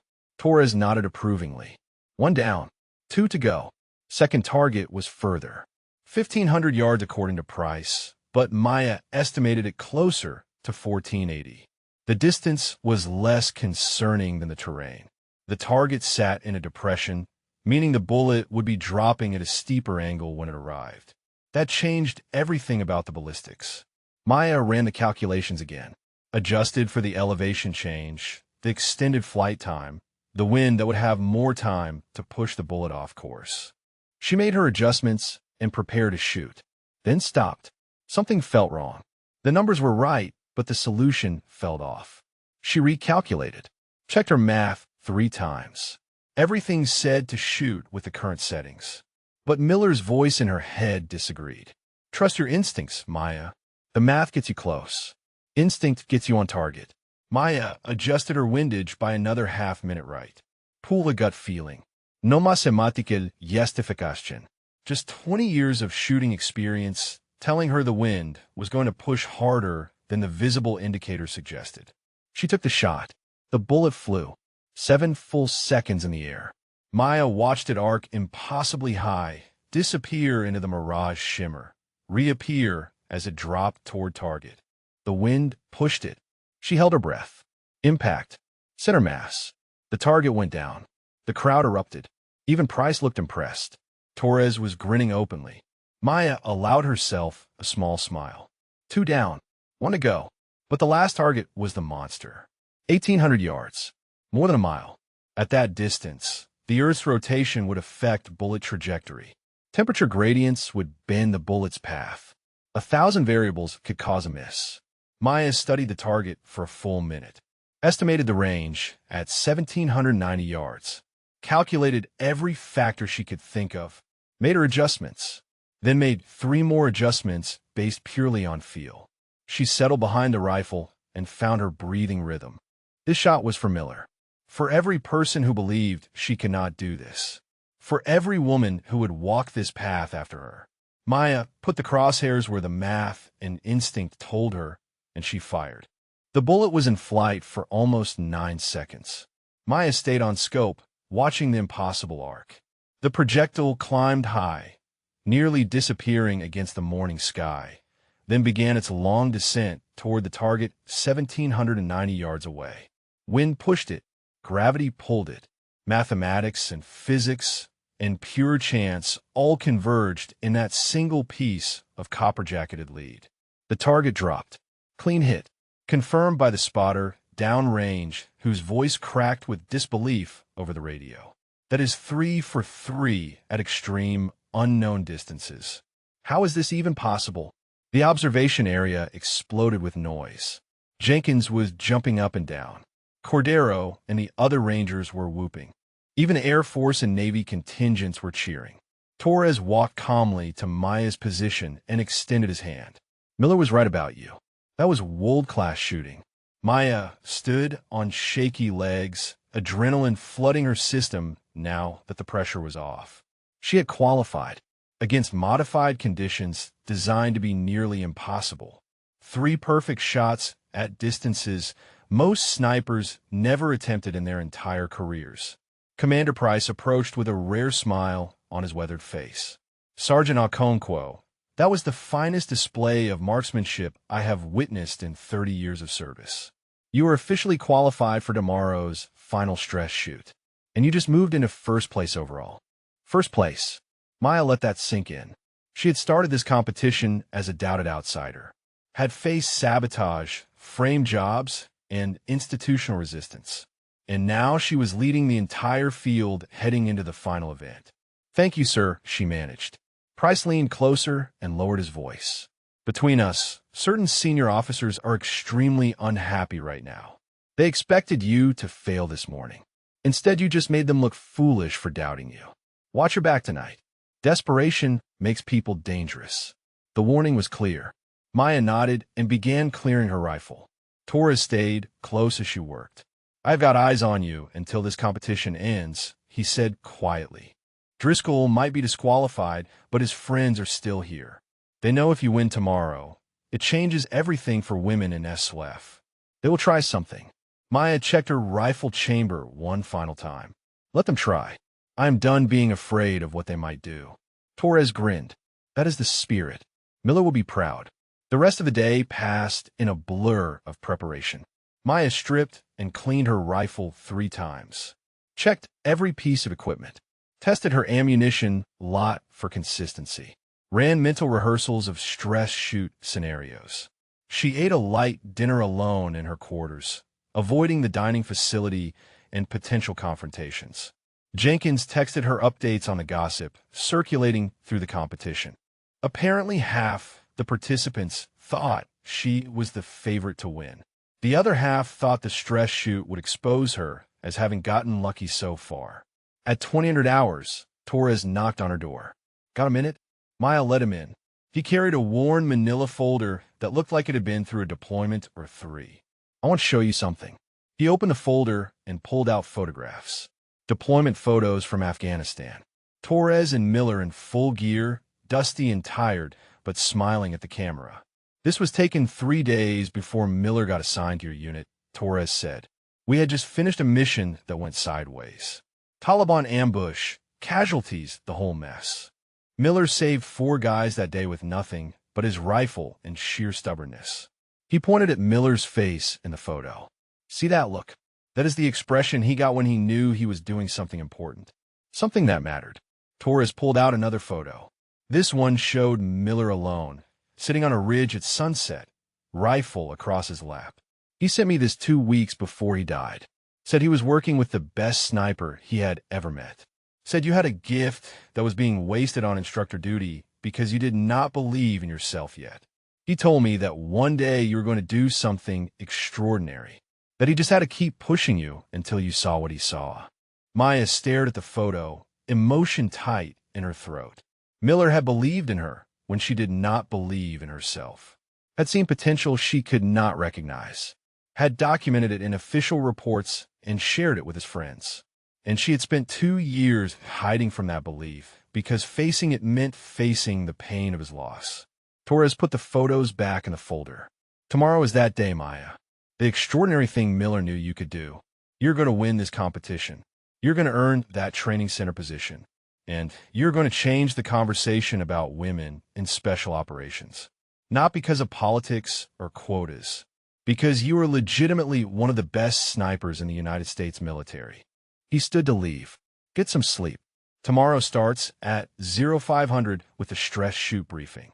3 stages, live fire, unknown conditions, full combat scenario. It is going to test everything you have got. Maya walked him to the door. Master Chief, why are you doing this? Risking your career to help me? You barely know me. Torres paused in the doorway. Miller was my friend. But that is not why I am helping you. I am helping you because the SEAL community has a cancer. Men like Driscoll who think being elite means keeping women out. Who believe diversity weakens us instead of strengthening us. I have watched that attitude cost us good operators for years. He met her eyes. You winning tomorrow starts to kill that cancer. And I've been waiting a long time to see it die. After he left, Maya tried to sleep but could not settle. Her mind kept running scenarios for tomorrow's stress shoot. The final event was designed to simulate combat pressure. Multiple targets at unknown distances. Time limits. Physical challenges between shooting stages. Judges watching for any sign of weakness or hesitation. Everything she had overcome so far had been preparation for this. She finally drifted off sometime after midnight and dreamed of Miller. They were back on that ridge in Kandahar province, but this time when the target appeared, she took the shot without hesitation. Clean hit. Miller grinned at her and said, "See, I told you that you could do it." Then he faded into the desert heat shimmer, and she woke up. 0 for 30 came too fast. Maya dressed in her combat uniform and made her way to the briefing room. The remaining competitors were already assembling. 14 shooters left from the original 47. All of them had proven themselves exceptional. All of them wanted that training center position. And all of them knew Maya was the one to beat. Commander Price stood at the front of the room with a detailed map of the range complex. Good morning. Today's final stress shoot will determine our overall competition winner. You will move through 3 stages under time pressure. Stage 1 is precision fire at unknown distances while wearing full combat load. Stage 2 is rapid engagement of multiple targets after completing a 2-meal movement under load. Stage 3 is unknown distance shooting in simulated combat conditions with distraction and pressure. He pointed to different areas on the map. You will be scored on accuracy, time to complete each stage, and overall performance under stress. Highest combined score wins. Equipment failures are your problem to solve. Weather conditions are what they are. There is no second chance. Questions? One of the SEAL shooters raised his hand. Sir, is it true we are competing against modified standards? That Sergeant Okonkwo faced a different unknown distance course than the rest of us? Price's expression hardened. Every shooter faces the course designed for them, based on their qualification timing. Sergeant Okonkwo missed yesterday's standard course due to circumstances beyond her control. She shot a modified course this morning to qualify. Her performance was verified and stands. Another shooter spoke up. With respect, sir, that does not answer whether the courses were equally difficult. Price met his gaze steadily. Sergeant Okonkwo engaged 3 targets at 1,200, 1,500, and 1,800 yards with 0 misses. Your standard course had 5 targets, ranging from 400 to 1,100 yards. You tell me which is more difficult. Silence answered him. Maya kept her expression neutral despite the satisfaction building in her chest. Price had just publicly acknowledged that her qualification was harder than everyone else's. That shut down any argument about special treatment or lowered standards. Price continued, regardless of how anyone qualified, today you all start even. Same course, same conditions, same standards. The shooter with the highest combined score earns the lead instructor position. Second place gets assistant instructor. Everyone else goes home. He checked his watch. Stage 1 begins in 30 minutes. Get your gear and report to the South Range. Good luck. Maya collected her equipment and headed outside. The desert morning was cold, temperature in the low 50s. It would be over 100 degrees by noon. The stress shoot was designed to test performance across environmental extremes. She loaded her rifle, checked her combat load, and made her way to the South Range. Torres was waiting there, along with Jenkins and a few others who had been eliminated but stayed to watch the finals. Jenkins gave her a thumbs up. You got this, Sergeant. Maya appreciated the support, but kept her focus internal. This was no longer about proving doubters wrong or honoring Miller's memory, though those things mattered. This was about testing herself against the absolute best and seeing where she stood. The remaining competitors assembled on the firing line. Maya recognized most of them. 3 Navy SEALs, including one of Driscoll's former teammates who had distanced himself after the cheating scandal. 4 Army Rangers. 2 Marine Scout snipers, 3 Air Force Special Operations, and her, the only woman, the current point leader, the one everyone wanted to beat. Commander Price raised his voice. Stage 1, precision fire under combat load. You will engage 5 targets at unknown distances while wearing 60 pounds of gear. Targets will appear randomly. You have 90 seconds per target from appearance to engagement. Miss and you lose points. Exceed time limit and you lose points. Fastest combined time with highest accuracy wins the stage. He paused. Competitors will shoot in reverse order of current standings. That means Sergeant Okonkwo shoots last. Everyone will know the time to beat before she takes her turn. Maya felt the pressure of that announcement. Last shooter meant no margin for error. She would know exactly what she needed to do, but would have zero room for mistakes. The first shooter stepped up, a Navy SEAL named Patterson who had been consistently strong throughout the competition. He loaded his rifle, donned the 60-pound pack, and signaled ready.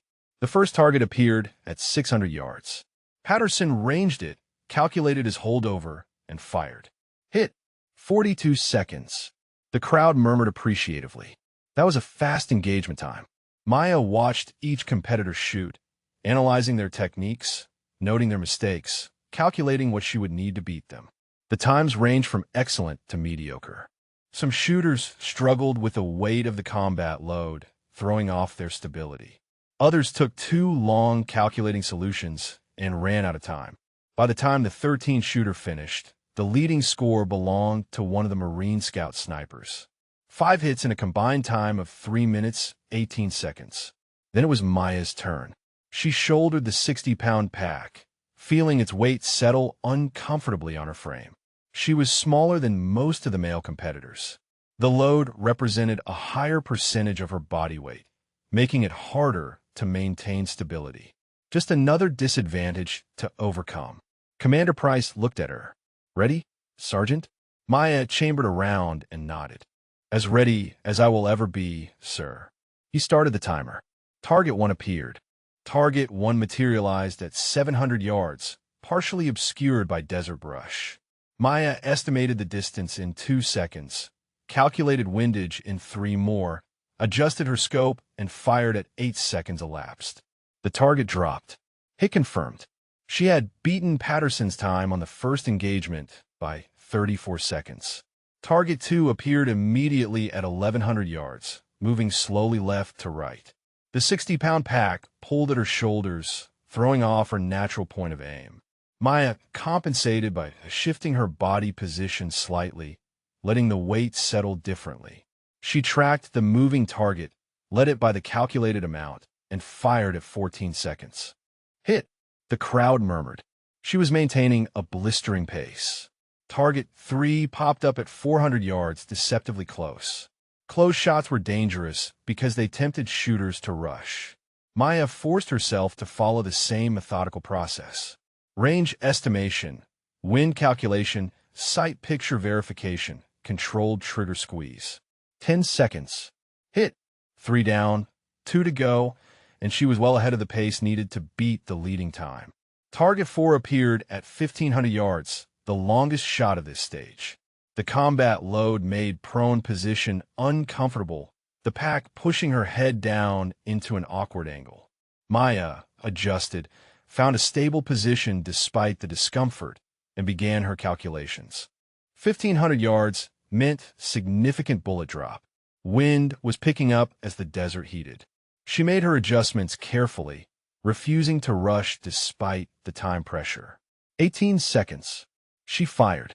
The bullet arced high, seemed to hang in the air forever, then dropped on a target. Hit confirmed. 1 target left. Maya's total time was 50 seconds so far.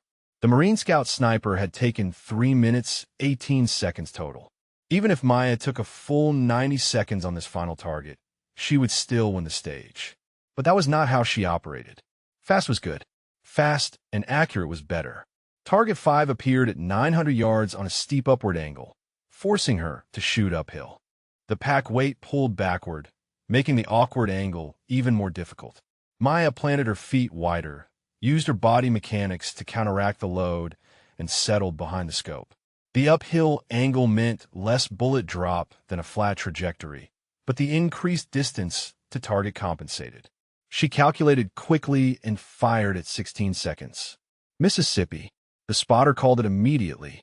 Shot went high by approximately 8 inches. Maya felt her stomach drop.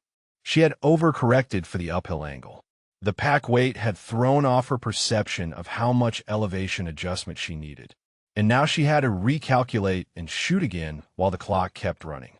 She forced herself to breathe, analyzed what went wrong, reduced her elevation by half a minute, and fired again at 31 seconds. The target dropped, hit, but the miss had cost her time and points. Her combined time was 81 seconds, well under the 3 minutes 18 she needed to beat. But the missed penalty would reduce her score. Commander Price announced the results. Sergeant Okonkwo, Stage 1, 4 targets first-round hits, 1 target second-round hit, combined time 81 seconds. After applying the missed penalty, you have the second highest score for this stage. You trail the current leader by 15 points going into Stage 2. Maya removed the combat load, her shoulders aching from the weight. 15 points behind. Not insurmountable, but it meant no more mistakes. The Marine Scout sniper who held the lead, a gunnery sergeant named Kowalski, gave her a respectful nod. Good recovery on that last shot, Sergeant. Most people would have panicked. Maya nodded back. You shot a hell of a stage, Gunny. Kowalski smiled slightly. So did you. But we are not done yet. Stage 2 is where things get interesting. Stage 2 was brutal by design. A 2-meal movement across rough desert terrain while carrying full combat load, followed immediately by rapid engagement of 6 pop-up targets at unknown distances. The physical exertion was meant to elevate heart rate and breathing, making accurate shooting significantly harder. It simulated real combat conditions where snipers often had to shoot while physically exhausted. Commander Price briefed the requirements.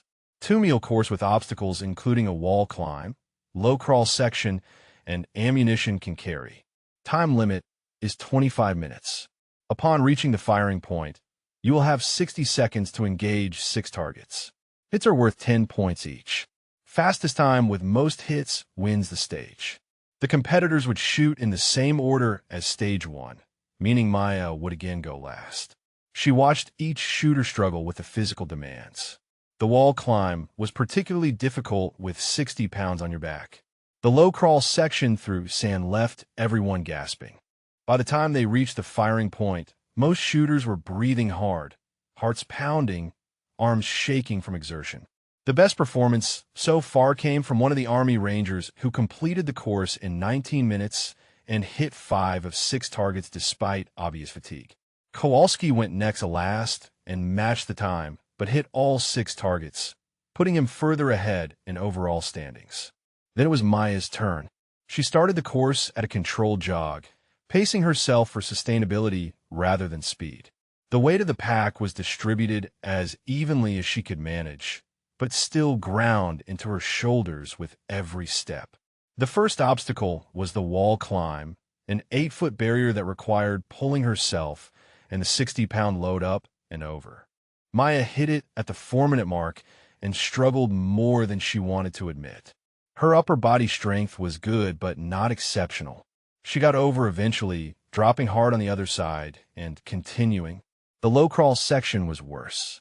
100 yards of sandy terrain that had to be crossed on stomach and elbows while keeping the rifle clean and functional. Maya could feel her heart rate spiking, her breathing becoming labored. Sweat stung her eyes. The pack felt like it weighed 200 pounds instead of 60. She focused on moving steadily, not fast, just steady and relentless. The ammunition can carry was the final obstacle before the shooting portion. Pick up a 40-pound can of ammunition, carry it 200 yards, set it down properly, and continue to the firing point. Maya's arms were already exhausted from the wall climb and low crawl. The can felt impossibly heavy. She gritted her teeth and moved, step after grinding step, until she could finally set it down and sprint the last 100 yards to the firing position. 22 minutes elapsed. She was behind Kowalski's time, but not by much. Now came the hard part. Shooting accurately while her heart hammered at over 160 beats per minute and her hands shook from exertion. Maya dropped behind the rifle and tried to control her breathing. In for 4, hold for 4, out for 4. but her body did not want to cooperate. The oxygen debt from the movement made controlled breathing nearly impossible. The first target popped up at 500 yards. Maya forced herself to follow her process despite the physical distress. Range estimation through a scope that bounced with every heartbeat. Wind calculation while gulping air. She fired at 8 seconds. Hit, but it was not pretty. The shot had been barely on target, her lack of stability evident. Second target at 800 yards. Maya tried to time her shot between heartbeats, waiting for that brief moment of relative calm. Fired at 12 seconds. Hit. 3 more seconds than she wanted, but accuracy mattered more than speed right now. Third target at 600 yards. Her breathing was starting to settle slightly. The adrenaline surge from finishing the movement was fading, replaced by the trained calm that came from thousands of hours behind a rifle. She fired at 9 seconds. Hit. Fourth target at 1,200 yards. This was the critical shot. Long range while exhausted separated elite shooters from merely good ones. Maya took her time, used every second she needed, and fired at 23 seconds. The bullet climbed high, fought the wind, and dropped on a target. Hit. The crowd cheered. 4 for 4, while exhausted enough that most people could barely stand. Fifth target at 400 yards. An easy shot if she had been fresh. With shaking hands and labored breathing, nothing was easy. Maya rushed slightly, trying to make up time. Fired at 7 seconds. Mississippi. The bullet went left, pushed by wind she had not properly accounted for in her haste. She recalculated, adjusted, and fired again at 14 seconds. Hit, but another missed penalty. Sixth and final target at 1,000 yards. Maya had 26 seconds remaining in her 60-second window. She could take her time, ensure a first-round hit, or rush and risk another miss. She chose patience, calculated carefully, controlled her breathing as much as physically possible, and fired at 48 seconds total elapsed. Hit. Commander Price announced her results. Sergeant Okonkwo, Stage 2, 2-meal movement time, 22 minutes 11 seconds. 5 targets first-round hits, 1 target second-round hit. After missed penalty, you are now tied for first place overall going into the final stage. Maya collapsed behind her rifle, chest heaving, arms trembling. Tied for first. She had overcome the physical disadvantage of carrying proportionally more weight than most competitors and still matched Kowalski's performance. Torres appeared with a water bottle and a towel. "That was incredible," he said quietly. "Most of these guys could not do what you just did. Rest for 10 minutes, then we start Stage 3. Stage 3 was the nightmare scenario.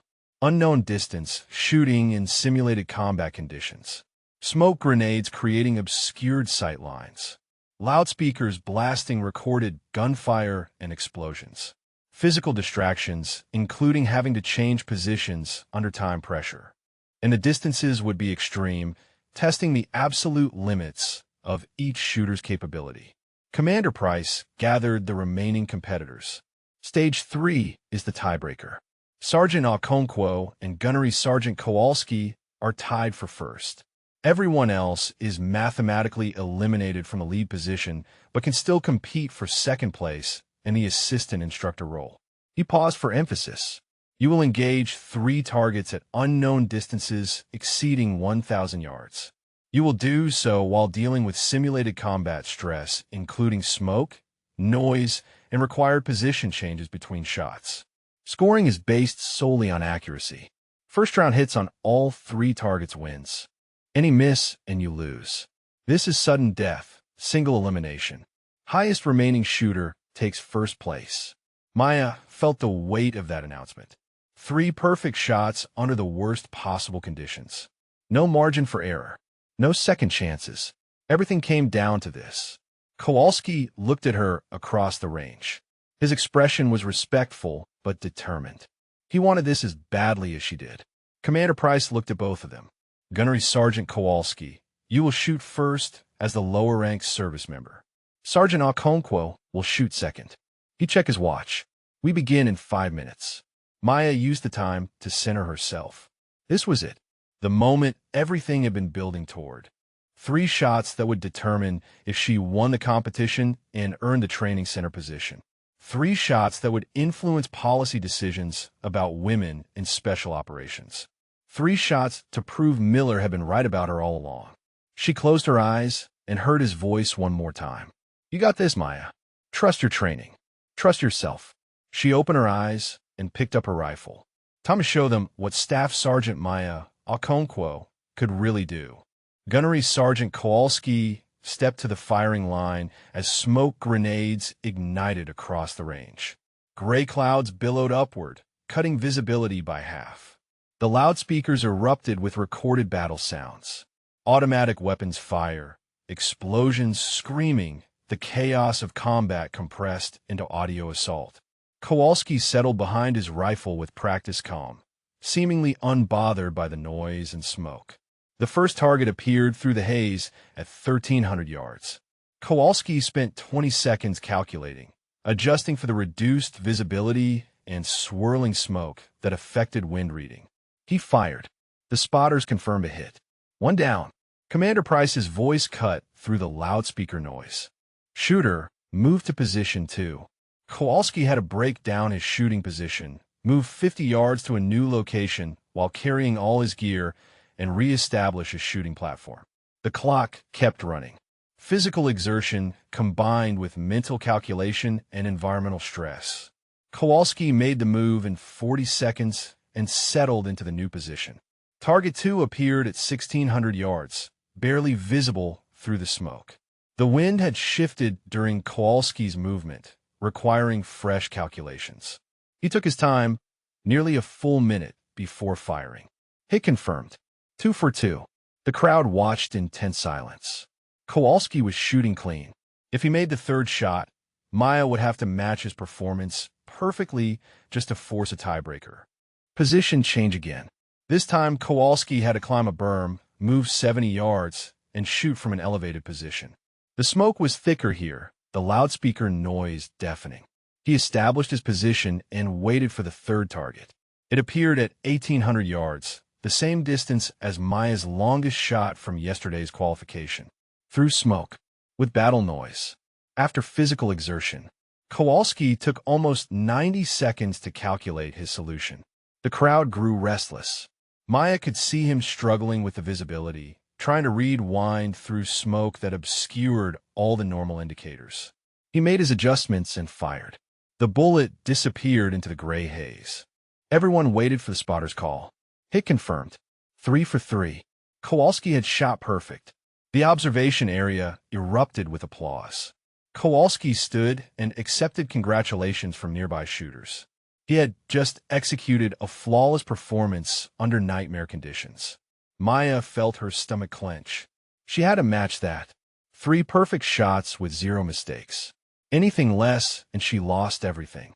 Commander Price called for silence. "Sergeant Okonkwo, you are up. Same course, same conditions, same standards.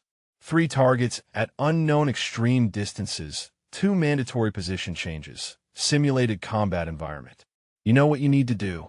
Maya moved to the starting position as fresh smoke grenades were ignited. The gray clouds rose again, thick and acrid. The loudspeakers restarted their assault of combat noise. She settled behind her rifle and forced everything else away. No crowd, no pressure, no stocks, just her, the rifle, and the targets. The way Miller had taught her to shoot. The first target materialized through the smoke at 1,300 yards, same as Kowalski had faced. Maya ran her calculations quickly. The smoke made the mirage harder to read, but also indicated wind direction and speed by its movement. She adjusted for the reduced visibility and fired at 18 seconds. Hit confirmed. 1 down. 2 to go. Move to position 2. Maya broke down her shooting platform and moved, her legs still tired from stage 2, but functional. She reached the new position in 38 seconds and re-established. Her hands were steadier now than during stage 2. The rest period had helped. But her heart rate was climbing again with stress rather than exertion. Target 2 appeared at 1,600 yards through dense smoke. Maya could barely see it even at full magnification. The wind was gusting unpredictably, the smoke swirling in patterns that made consistent reading impossible. She would have to average the gusts and hope for the best. She calculated, adjusted, double-checked her math, and fired at 52 seconds. The bullet vanished into the smoke. The wait for the spotter's call felt eternal. Hit confirmed. Maya allowed herself one breath of relief. 2 for 2, matching Kowalski. One shot left. Everything came down to this. She climbed the berm and moved to position 3, her final shooting location. The smoke was thickest here, visibility reduced to perhaps 60% of normal. The loudspeaker noise was directly overhead, disorienting and oppressive. She settled into position and waited for the third target. Her mind was clear. No thoughts about winning or losing, about Miller or Driscoll, about policy implications or career consequences. Just the pure focus that came from complete commitment to the task. The target appeared at 1,800 yards. Maya began her calculations. Wind reading was nearly impossible through the smoke. She looked for any indicator she could find. Smoke movement suggested wind from the right at approximately 15 miles per hour, but gusting. The target shimmered in the heat and haze. Distance estimation was complicated by reduced visibility. She confirmed 1,800 yards by comparing the target's apparent size to her known reference. Elevation adjustment needed was massive at this distance. Nearly 45 minutes of angle up to compensate for bullet drop over more than a mile of flight. Wind correction was the gamble. She could see general direction, but not precise speed or consistency. She made her best estimate, added a safety factor based on instinct, and prepared to shoot. Then she stopped. Something felt wrong. The wind calculation did not match what her gut was telling her. Miller's voice echoed in her memory. Trust your instincts, Maya. The math gets you close. Instinct gets you on target. Maya adjusted her windage by another full minute right. Pure feel. No matemática justificación. Just 2 decades of shooting experience telling her the wind was going to push harder than visible evidence suggested. She took a final breath, let it out slowly, and squeezed the trigger. The rifle cracked. The bullet climbed high, nearly disappearing from sight before beginning its long arc downward. Maya stayed on scope despite knowing she would not be able to track the bullet through the smoke. 9 seconds of flight time. 9 seconds that felt like 9 hours. The smoke swirled. The loudspeaker noise continued its assault, and somewhere downrange, her bullet was either finding its target or missing by inches. The radio crackled. Silence stretched. Then the spotter's voice came through, professional but with an edge of amazement. Hit confirmed. That is 3 for 3. Both shooters perfect. The observation area exploded with noise. Jenkins was screaming. Torres was grinning like a madman. Even some of Kowalski's supporters were shaking their heads in disbelief. Maya stood slowly, her legs unsteady. She had matched Kowalski's perfect performance. They were still tied. Commander Price raised his hands for silence. We have a tiebreaker situation. Both shooters executed flawlessly under extreme conditions. Per competition rules, a tied final stage requires sudden death resolution. One more shot. Longest distance we have available. First miss loses. He paused. That distance is 4,200 yards. The same distance as the opening challenge. The shot that 15 SEALs missed and Sergeant Okonkwo made on day 1. The crowd went silent. 4,200 yards was not just difficult. It was borderline impossible even under perfect conditions. Through smoke, after physical exhaustion, with everything on the line, it became nearly mythical. Kowalski's face showed shock. He had not expected this. Price continued. Gunnery Sergeant Kowalski will shoot first. Sergeant Okonkwo second. Same target used on day 1. Single shot each. Closest to center mass wins. Complete miss loses. The smoke grenades will be allowed to dissipate, but loudspeaker noise continues. You have 15 minutes to prepare. Maya moved away from the crowd to think. For 1,200 yards. She had made that shot once, but she had gotten lucky with wind compensation. Could she do it again? Under pressure? With everything riding on it? Torres appeared beside her. You made the shot already, he said quietly. You can make it again. Maya shook her head. That shot was fortune as much as skill, Master Chief. The wind pushed my bullet back on target after I miscalculated. I cannot count on that happening twice. Torres smiled. You are not the same shooter who made that shot 3 days ago. You are better now. More confident. More skilled. Trust what you have become. Jenkins approached nervously. Sergeant, half the crowd is saying this is unfair because you already made this shot once. That you have an advantage. Maya almost laughed. An advantage? She made the shot once under different conditions with different wind and different stress levels. That gave her exactly zero advantage except the knowledge that it was theoretically possible. But maybe that was enough. Maybe knowing she had done it before, even with luck involved, gave her the mental edge she needed. She looked at her rifle, at the distant target barely visible even without smoke, and made a decision. She would shoot this the same way she shot everything else. Methodically, carefully, trusting her training and instincts. If she won, she won. If she lost, she lost. But she would not lose because she was afraid. Kowalski moved to the firing line first. The smoke had cleared mostly, leaving just wisps of gray in the air. The target sat 4,200 yards away, a tiny silhouette against the desert. The wind was variable, the heat mirage substantial. Kowalski spent 5 full minutes calculating before settling into position. He fired. The crowd watched the bullet trace arc impossibly high and disappear toward the target. The wait was agonizing. Then the spotter's call came through. Impact 12 feet right at target. Complete miss. Kowalski stood, his face a mixture of disappointment and acceptance.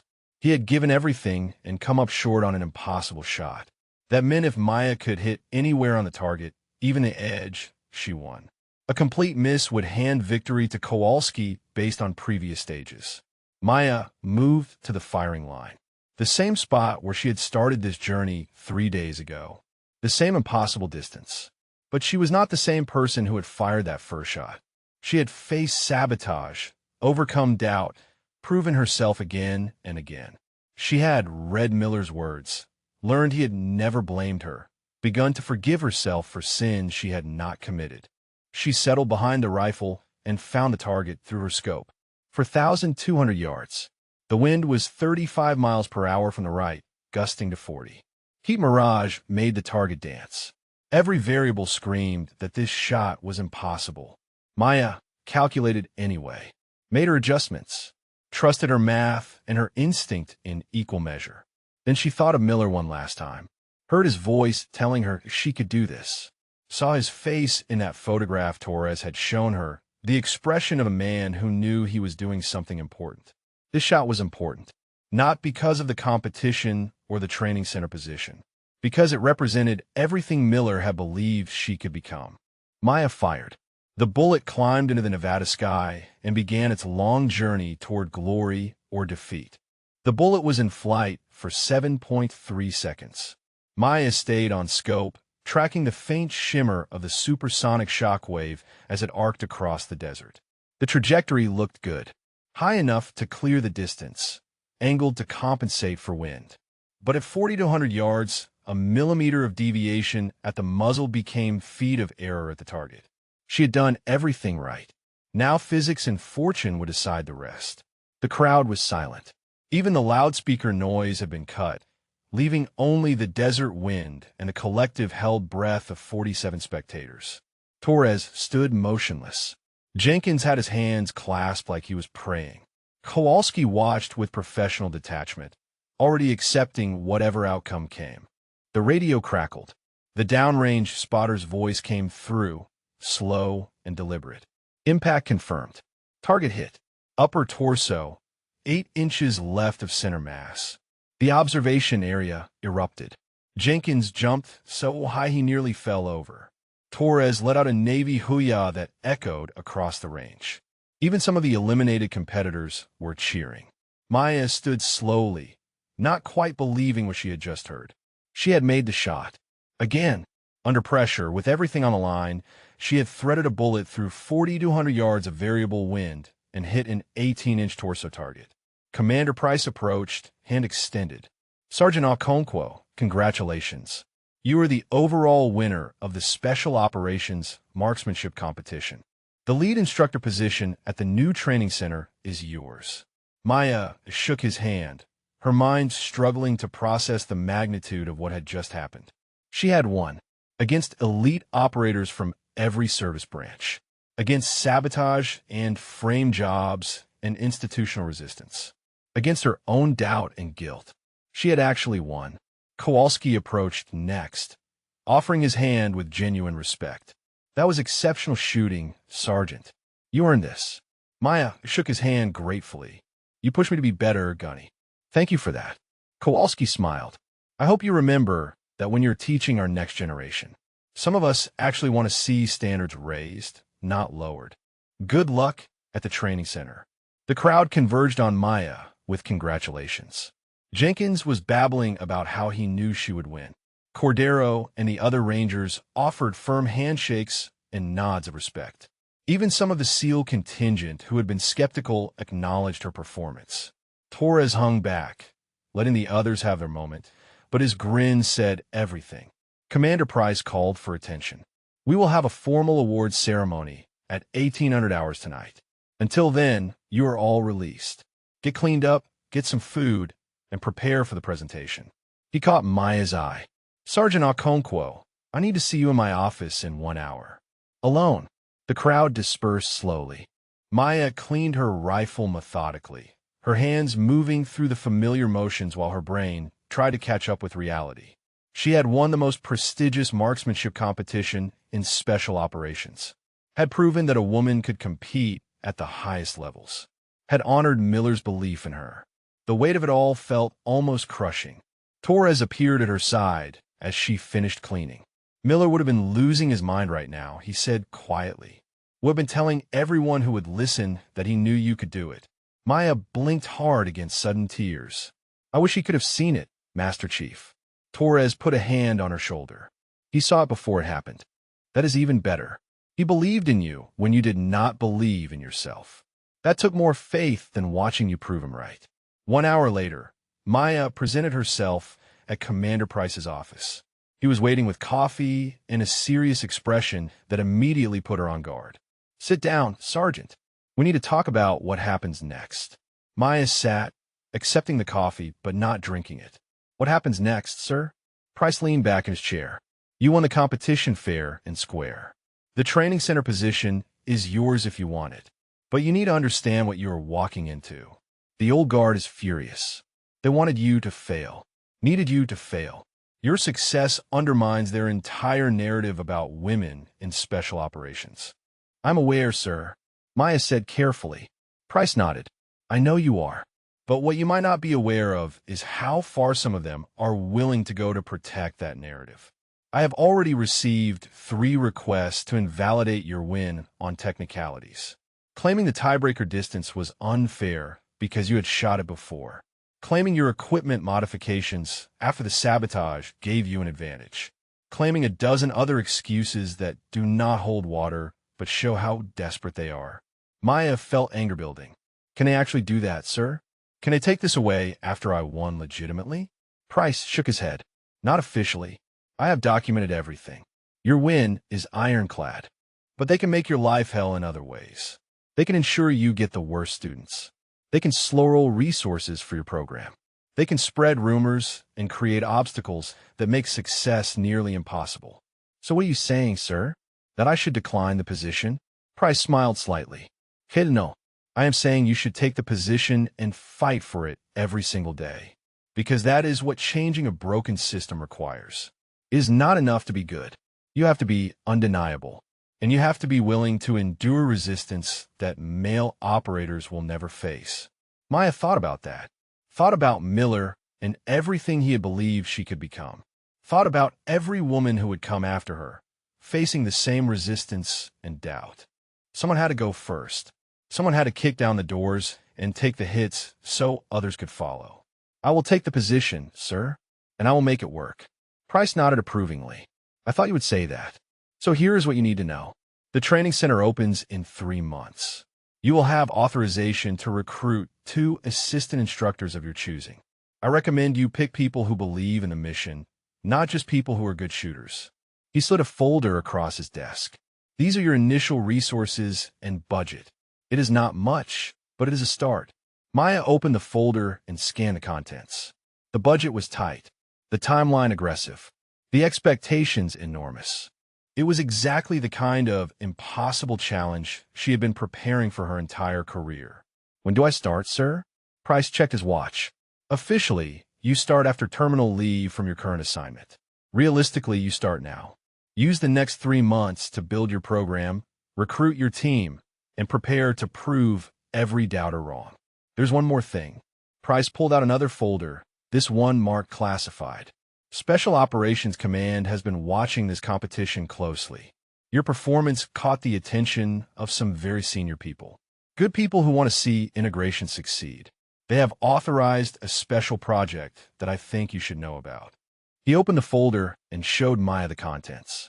It was a proposal for an advanced counter-sniper program, Tier 1 level, designed to train elite snipers from all service branches in cutting-edge techniques. The program lead position was listed as vacant, pending identification of a qualified instructor. Maya looked up at Price. Are you saying what I think you are saying? Price smiled. They want you to build this program from scratch. Handpick your students. Develop the curriculum.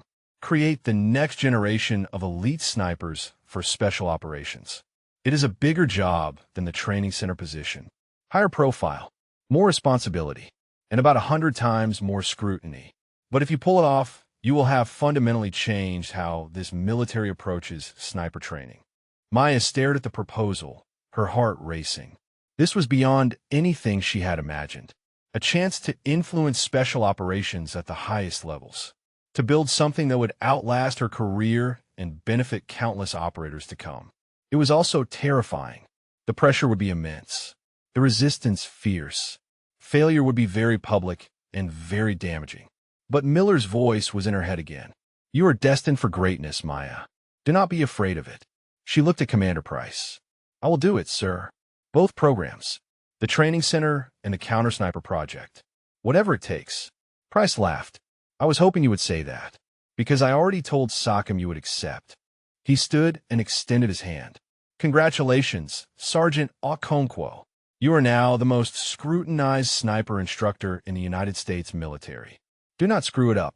Maya shook his hand, feeling the weight of responsibility settle on her shoulders. I will need good people, sir. Torres for one. Maybe Jenkins if he is interested in instructor duty. Price nodded. Make me a list. I will see what I can do. But remember, you are building something new here. You get to set the culture. Make it count. The awards ceremony that evening was held in the main briefing room with all competitors in attendance. Commander Price presented the awards in reverse order. Third place went to one of the Army Rangers.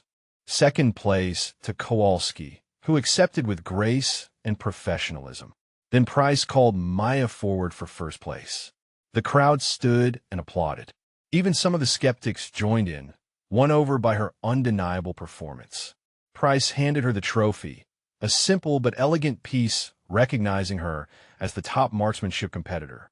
Then he presented her with the official orders assigning her as lead instructor for the new Special Operations Training Center, effective immediately upon completion of terminal leave. But he was not done. Price pulled out one more document. Additionally, by order of Special Operations Command, Staff Sergeant Maya Okonkwo is hereby assigned as program lead for the Advanced Counter-Sniper Initiative, a Tier 1 training program designed to develop elite snipers across all service branches. This assignment reflects the confidence that senior leadership has in Sergeant Okonkwo's abilities and potential. The room went silent as people processed what that meant. Tier 1 program lead was a position typically reserved for senior, non-commissioned officers with decades of experience. Maya was being given authority and responsibility far beyond her rank or time in service. It was unprecedented, it was controversial, and it was happening. After the ceremony, Maya found herself surrounded by well-wishers and a few barely concealed skeptics. She handled both with equal grace, accepting congratulations and deflecting doubts with quiet confidence.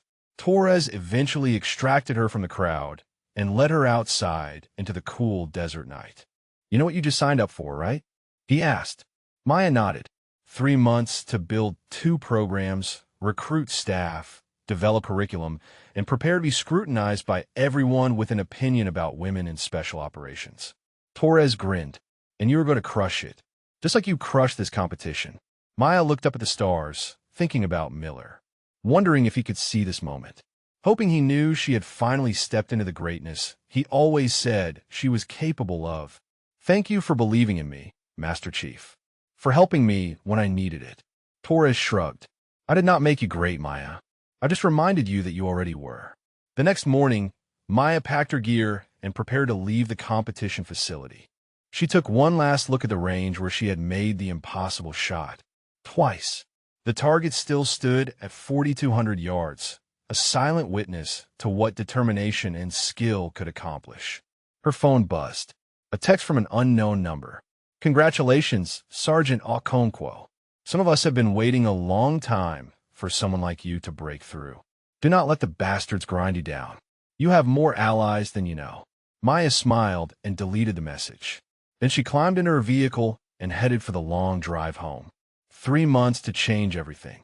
3 months to build programs that would outlast her career. 3 months to prove that Miller had been right about her all along. She was ready. 3 months passed in a blur of 16-hour days and endless bureaucratic battles.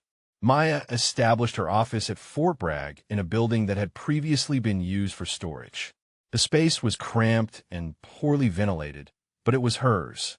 She spent the first week scrubbing floors and painting walls, transforming the neglected space into something that resembled a professional training center headquarters. Recruiting staff proved harder than expected. Torres accepted immediately, taking a transfer from his SEAL instructor position to join Maya's team. Jenkins requested reassignment and was approved after some resistance from his Ranger command. But finding additional instructors who both had the skills and believed in the mission took weeks of interviews and careful vetting. Maya eventually assembled a team of 6 instructors. Torres as senior enlisted advisor. Jenkins handling administrative coordination. A Marine Scout sniper named Lou who had competed in the marksmanship competition and reached the final 8. An Air Force Special Operations veteran named Washington who specialized in advanced ballistics. And 2 Army snipers, Rodriguez and Chun, both with multiple combat deployments and reputations for excellence. The first planning meeting happened in Maya's cramped office with all 6 instructors crammed around a table meant for 4. Maya laid out her vision. "We are building 2 programs simultaneously. The training center provides baseline sniper instruction for special operations candidates. The Counter Sniper Initiative trains elite shooters to the highest possible standard. Different missions, but complementary goals." Lou raised her hand. "How do we handle the inevitable complaints that we are lowering standards to accommodate female students?" Maya had been expecting this question. "We do not lower anything. We set the standards so high that gender becomes irrelevant. Male or female, if you can meet the performance requirements, you qualify. If you cannot, you fail. Simple as that." Washington spoke up. "What about the physical requirements? Upper body strength, load, carrying capacity, those favor male physiology. Are we ignoring that?" Maya shook her head. "We acknowledge it, but do not excuse it. Some tasks require specific physical capabilities regardless of gender. We train to those capabilities. If someone cannot meet them, they get additional training until they can or they wash out. No special accommodations." Torres added his perspective. "The SEALs have been dealing with this for years. The key is making standards objective and measurable. No subjective evaluations that allow bias to creep in. Pure performance metrics." Maya nodded. "Exactly. Which is why every qualification standard we set needs to be documented, tested, and defended." The curriculum development took another month. Maya insisted on building everything from first principles, incorporating the latest research on ballistics, environmental factors, and human performance under stress. She consulted with scientists at Army research labs, studied competition shooting techniques from international sources, and interviewed combat veterans about real-world sniper employment. The result was a curriculum more demanding than anything currently offered in military sniper training. Longer range requirements, tougher environmental conditions, more emphasis on decision-making under pressure. Maya knew she was setting herself up for criticism that the standards were unrealistic. But she also knew that if her program produced results, the criticism would fade. The Advanced Counter-Sniper Initiative required even more careful planning. This was Tier 1 level training for the absolute best snipers from all branches. Maya had authorization to handpick 12 students for the first class. The selection process alone took weeks of reviewing service records, competition results, and combat performance evaluations. One afternoon, Torres entered Maya's office with a concerned expression. "We have a problem. SOCOM is getting pressure from some senior officers to delay the counter-sniper program launch. They are claiming we need more time to develop the curriculum, validate the standards, ensure proper oversight." Maya looked up from a training manual she was writing. Translation: they want to kill the program by strangling it with process. Torres nodded. "That is my read. They cannot stop it outright, because too many senior leaders support it. But they can slow it down until support fades, or you make a mistake they can exploit." Maya leaned back in her chair. "So we launch on schedule and execute flawlessly. Give them nothing to use against us." "Easier said than done," Torres replied. "We are launching in 6 weeks. Facility is not finished. We are still 3 instructors short for the training center. And half the equipment we ordered is back-ordered." Maya smiled grimly. "Then we work with what we have and improvise the rest. Rangers taught me to adapt and overcome. Time to prove I learned the lesson." The facility construction was a constant headache. Contractors missed deadlines. Budget overruns required creative accounting. Inspectors found violations that required expensive fixes. Maya suspected some of the problems were deliberate sabotage, but proving it was impossible. She just worked around each obstacle and kept moving forward. 2 weeks before launch, Maya received a visit from a brigadier general she had never met. General Hartwell was a career infantry officer with a reputation for demanding excellence and not tolerating excuses. He arrived unannounced and asked for a facility tour. Maya showed him everything: the unfinished classroom spaces, the partially constructed range facilities, the equipment shortages and budget constraints. Hartwell said nothing during the tour, just observed with sharp eyes that missed nothing. Finally, he spoke. "You're trying to do too much with too little, Sergeant. This facility is not ready for a Tier 1 program." Maya met his gaze directly. "With respect, sir, the facility will never be perfect. We can wait for ideal conditions that will never come, or we can launch with what we have and prove the concept works." "I choose to launch." Hartwell studied her for a long moment. "You remind me of someone I served with in Afghanistan. Officer who believed impossible missions just required extra determination. She got herself and half her platoon killed trying to prove it." Maya felt the weight of that statement. "Are you ordering me to delay, sir?" Hartwell shook his head. "I am reminding you that determination without judgment is recklessness. But no, I am not ordering a delay. I am here to see if you have the judgment to match your determination." He paused. "So tell me, what is your plan if this program fails? If your first class washes out or performs poorly? If critics use that failure to argue women cannot lead elite programs?" Maya had thought about this scenario extensively. "If the program fails due to my leadership, I accept responsibility and step down. If it fails due to student performance, we analyze what went wrong and adjust. But I do not believe it will fail, sir. I have handpicked exceptional students and developed a curriculum based on proven methods. We will succeed because failure is not acceptable." Hartwell almost smiled. "Confidence is good. Overconfidence is fatal. Just make sure you know the difference." He turned to leave, then paused. "One more thing. I knew Deshaun Miller. Served with him on 2 deployments. He talked about you constantly. Said you were the best natural shooter he had ever worked with. I thought he was exaggerating. After watching your performance at the competition, I realized he was understating it. The general left without another word. Maya stood in the unfinished facility, feeling the weight of expectations from the living and the dead. Miller had believed in her. Hartwell was giving her a chance despite his doubts. Failure would prove the skeptics right and set back integration efforts for years. Success would open doors for countless others. No pressure at all. The week before launch, Maya conducted final staff training. She ran her instructors through the entire curriculum, having them experience what the students would face. The exercises were brutal. Long-range shooting under extreme conditions. Decision-making scenarios with no good options. Physical challenges that pushed everyone to their limits. Lou struggled with a night shooting evolution and came to Maya afterward looking frustrated. I missed 3 shots I should have made. If I was a student, would you fail me? Maya shook her head. I would identify what went wrong and train you until you could execute under those conditions. The goal is not to catch people failing.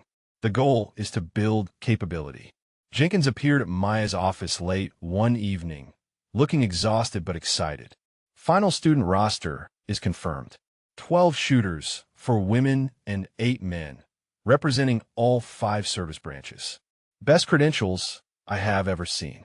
Some of these people have competition wins, combat decorations, records that are just incredible. Maya reviewed the roster. She recognized several names from the marksmanship competition. Others had reputations that preceded them. This was not just a good class. This was potentially a historic class. The night before the program launch, Maya could not sleep. She walked the facility in darkness, checking equipment, reviewing lesson plans, trying to quiet the anxiety that threatened to overwhelm her. She found herself at the long-range shooting area, looking out at the targets barely visible in moonlight. Torres found her there an hour later. Nervous? He asked. Maya nodded. Terrified, actually. This is bigger than anything I have done before. What if I screw it up? Torres sat on the berm beside her. You know what Miller told me once? He said that good leaders are not the ones who never feel fear. They're the ones who feel it and lead anyway. You are scared because you care. That is what makes you the right person for this. Maya appreciated the sentiment, but the fear remained. Tomorrow, 12 elite operators would report for training. Some of them would be skeptical about learning from a female instructor. Some would be watching for any sign of weakness or favoritism. All of them would be evaluating whether this program was legitimate or just political theater. She had one chance to prove this was real. One chance to show that gender-integrated elite training could work. One chance to honor Miller's belief that she was destined for greatness. The margin for error was 0. Torres stood and offered his hand to pull her up. Come on, you need sleep. Tomorrow you make history. Maya let him pull her to her feet. As they walked back toward the headquarters building, she thought about the journey that had brought her here.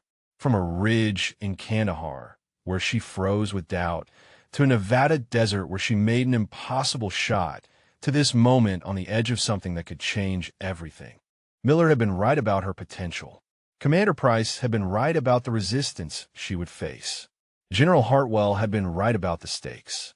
Now it was time to prove they had all been right to believe in her. Tomorrow, the Advanced Counter-Sniper Initiative would begin, and Staff Sergeant Maya Okonkwo would show the world what elite looked like when talent mattered more than tradition. She was ready. She had to be. Too many people were counting on her to be anything less than extraordinary. The sun would rise in 6 hours. The students would arrive in 8. And then there would be no more time for doubt, only execution. Maya returned to her quarters, set her alarm, and finally fell into restless sleep. When morning came, everything would change, one way or another. She would make certain it changed for the better. The first day of the Advanced Counter-Sniper Initiative began at 0500 with 12 elite operators standing in formation outside the headquarters building. Maya studied them as she approached. For women, 8 men, representing every service branch. Each had combat experience. Each had competition awards. Each had been handpicked for exceptional skill and potential. She also knew that at least half of them were skeptical about learning from a female instructor who was younger than most of them and had less time in service than several. Maya did not blame them. Skepticism was healthy in special operations. It kept people alive. But skepticism would turn to respect or it would turn to resistance. The next 8 weeks would determine which. Good morning, Maya said without preamble. I am Staff Sergeant Maya Okonkwo, Program Director for this initiative. Over the next 8 weeks, you will be trained to the highest standard of sniper capability in the United States military. Some of you will exceed that standard. Some of you will not. All of you will be challenged beyond anything you have experienced before. She paused, making eye contact with each student. I know what some of you are thinking. You're wondering if this program is legitimate or if it exists to make a political statement. You're wondering if standard will be maintained or lowered. You're wondering if I'm qualified to teach you anything. Those are fair questions. Here are the answers. Maya pulled out a target from behind her, the silhouette she had shot at 4,200 yards. The bullet hole was clearly visible 8 inches left of center mass.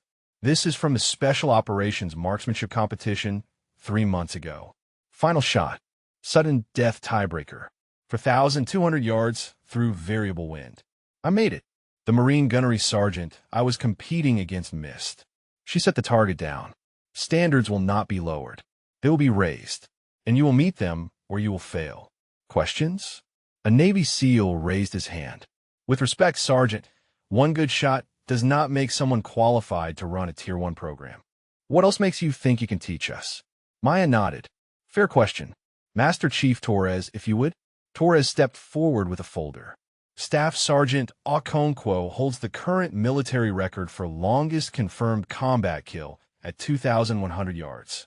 She has trained over 300 Army snipers, 92% of whom went on to earn expert ratings.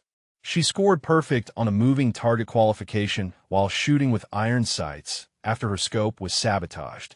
And she did all of this while being held to a higher standard than any male operator because people were waiting for her to fail.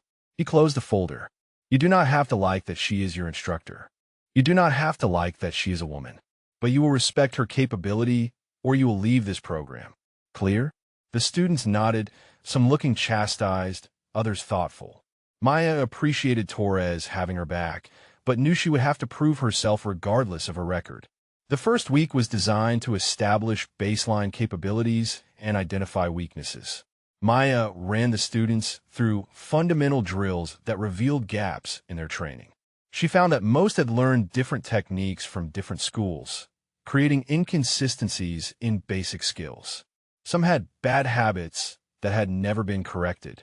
Others had plateaued at a skill level below their potential. Maya addressed each issue individually, working with students to rebuild fundamentals from the ground up. It was humbling for operators who considered themselves elite to be told their basic techniques needed work. Several resisted initially. Maya handled resistance with patience and demonstration. She would show them the inefficient technique, then show them the better method, then have them test both and measure the results. One of the female students, an Army Ranger named Patterson, approached Maya after a particularly difficult day. Sergeant, some of the male students are saying you are being harder on the women than the men, that you're trying to prove something. Maya considered that carefully. Am I being harder on you than I am on them? Patterson thought about it honestly. No, you are being equally demanding with everyone. But it feels harder when we mess up because there are only 4 of us and 12 of them. If one of us fails, it reflects on all women. If one of them fails, he's just one guy who did not make it. Maya understood that pressure intimately. You are right. It is not fair, but it is reality. So we have 2 choices. We can complain about the unfairness, or we can be so good that nobody can use our gender as an excuse. I choose the second option. Patterson nodded slowly. So do I, Sergeant. So do I. By week 4, the class had gelled into a cohesive unit. The skeptics had been won over by Maya's clear expertise and fair treatment. The students were pushing each other to improve, creating a competitive but supportive environment. And the performance metrics were exceeding Maya's projections. This class was going to be special. Week 6 brought the final qualification evolution. Unknown distance, shooting at extreme ranges under combat stress conditions. Each student would engage 3 targets at distances exceeding 1,500 yards while dealing with environmental challenges and time pressure. Passing required 3 first-round hits. Anything less meant failure. Maya watched from the observation point as each student tackled the challenge. Some struggled, but persevered. Others executed flawlessly. Patterson nailed all 3 shots with surgical precision, earning respect from the male students who had initially doubted her. The Navy SEAL who had questioned Maya's qualifications on day 1 shot a perfect round and afterward thanked her for teaching him techniques that made him a better operator. By the end of week 6, 11 of 12 students had passed the final qualification. The one failure was a male Air Force operator who accepted his washout with professionalism and requested to recycle through the next class. Maya approved the request and made a note to give him additional coaching on the areas where he had struggled. General Hartwell returned for the graduation ceremony with several other senior officers. Maya briefed them on the program results before the ceremony. 11 graduates from 12 students. Average qualification scores 37% higher than current military sniper school standards. 0 safety incidents. 0 complaints about bias or favoritism. And documented proof that gender-integrated training at Tier 1 levels produces exceptional results. Hartwell reviewed the data carefully. This is impressive, Sergeant. Better than I expected. But one successful class does not prove the concept. You will need to replicate these results with future classes before we can call this a proven model. Maya nodded. Understood, sir. The next class begins in 2 weeks with 16 students. We are scaling up based on demand. The graduation ceremony was held on the same range where Maya had made her 4,200-yard shot during the competition. The 11 graduates stood in formation as Hartwell presented them with certificates recognizing their completion of the most demanding sniper training in the military. Then Hartwell turned to Maya. Staff Sergeant Okonkwo, your performance as program director has exceeded expectations. Your graduates are now among the most capable snipers in our Special Operations Forces. You have proven that excellence has no gender.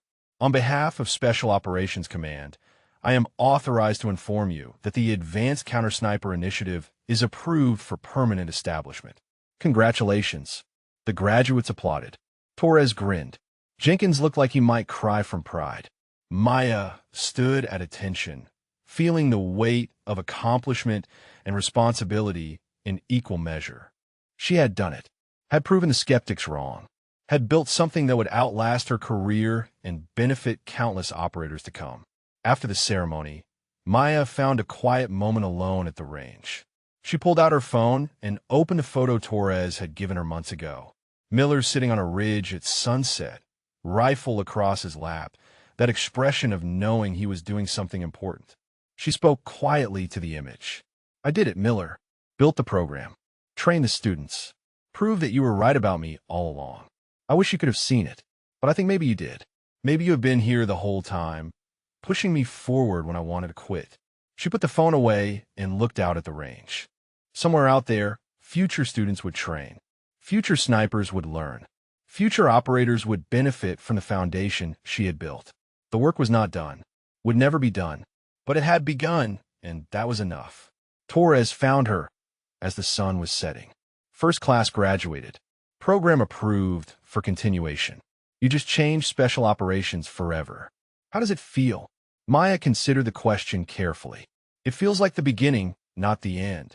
Like we opened a door that was locked for too long. Now we have to keep it open and make sure others can walk through. Torres nodded. Miller would be proud. Maya smiled. Yeah, I think he would be. If this story moved you, drop a comment and let us know your favorite moment, or share if you have witnessed someone prove doubters wrong through quiet excellence and undeniable skill. 6 months later, the Advanced Counter-Sniper Initiative had trained 3 classes with 92% graduation rates. The program had been profiled in military publications and studied by allied nations interested in replicating the model.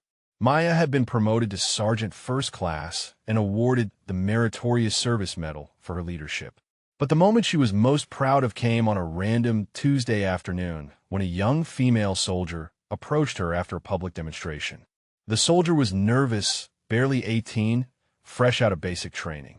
She asked Maya if women could really make in special operations, or if that was just something people said to be encouraging. Maya looked at the young soldier and thought about her own journey. The doubt and fear, the sabotage and resistance, the impossible shots and the moments of grace. The people who believed in her and the people who wanted her to fail. All of it had led to this moment, talking to someone who needed to hear that it was possible. Women can make it, Maya told her, but it is not easy. You will be held to higher standards. You will face resistance. People will wait for you to fail, so that they can say women do not belong. But if you're good enough, tough enough, and stubborn enough, you can not only make it, you can excel. You can change the conversation. You can open doors for others. The young soldier's eyes lit up with possibility. Thank you, Sergeant. That is what I needed to hear. She walked away with new determination in her step. Maya watched her go and thought about Miller one more time. This is what you saw in me, she thought. Not just a good shooter, but someone who could change things. Someone who could kick down doors and prove what was possible.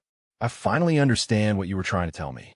And I'm going to spend the rest of my career making sure others get the same chance. The sun set over Fort Bragg, casting long shadows across the sniper range. Maya picked up her rifle, the same one she had used to win the competition, and walked toward the headquarters building. Tomorrow would bring new students, new challenges, new opportunities to prove that excellence transcended every barrier people try to build. She was ready for all of it, because impossible was just a word. And Staff Sergeant Maya Okonkwo had made a career out of proving that impossible shots were just the ones nobody had made yet. Until now.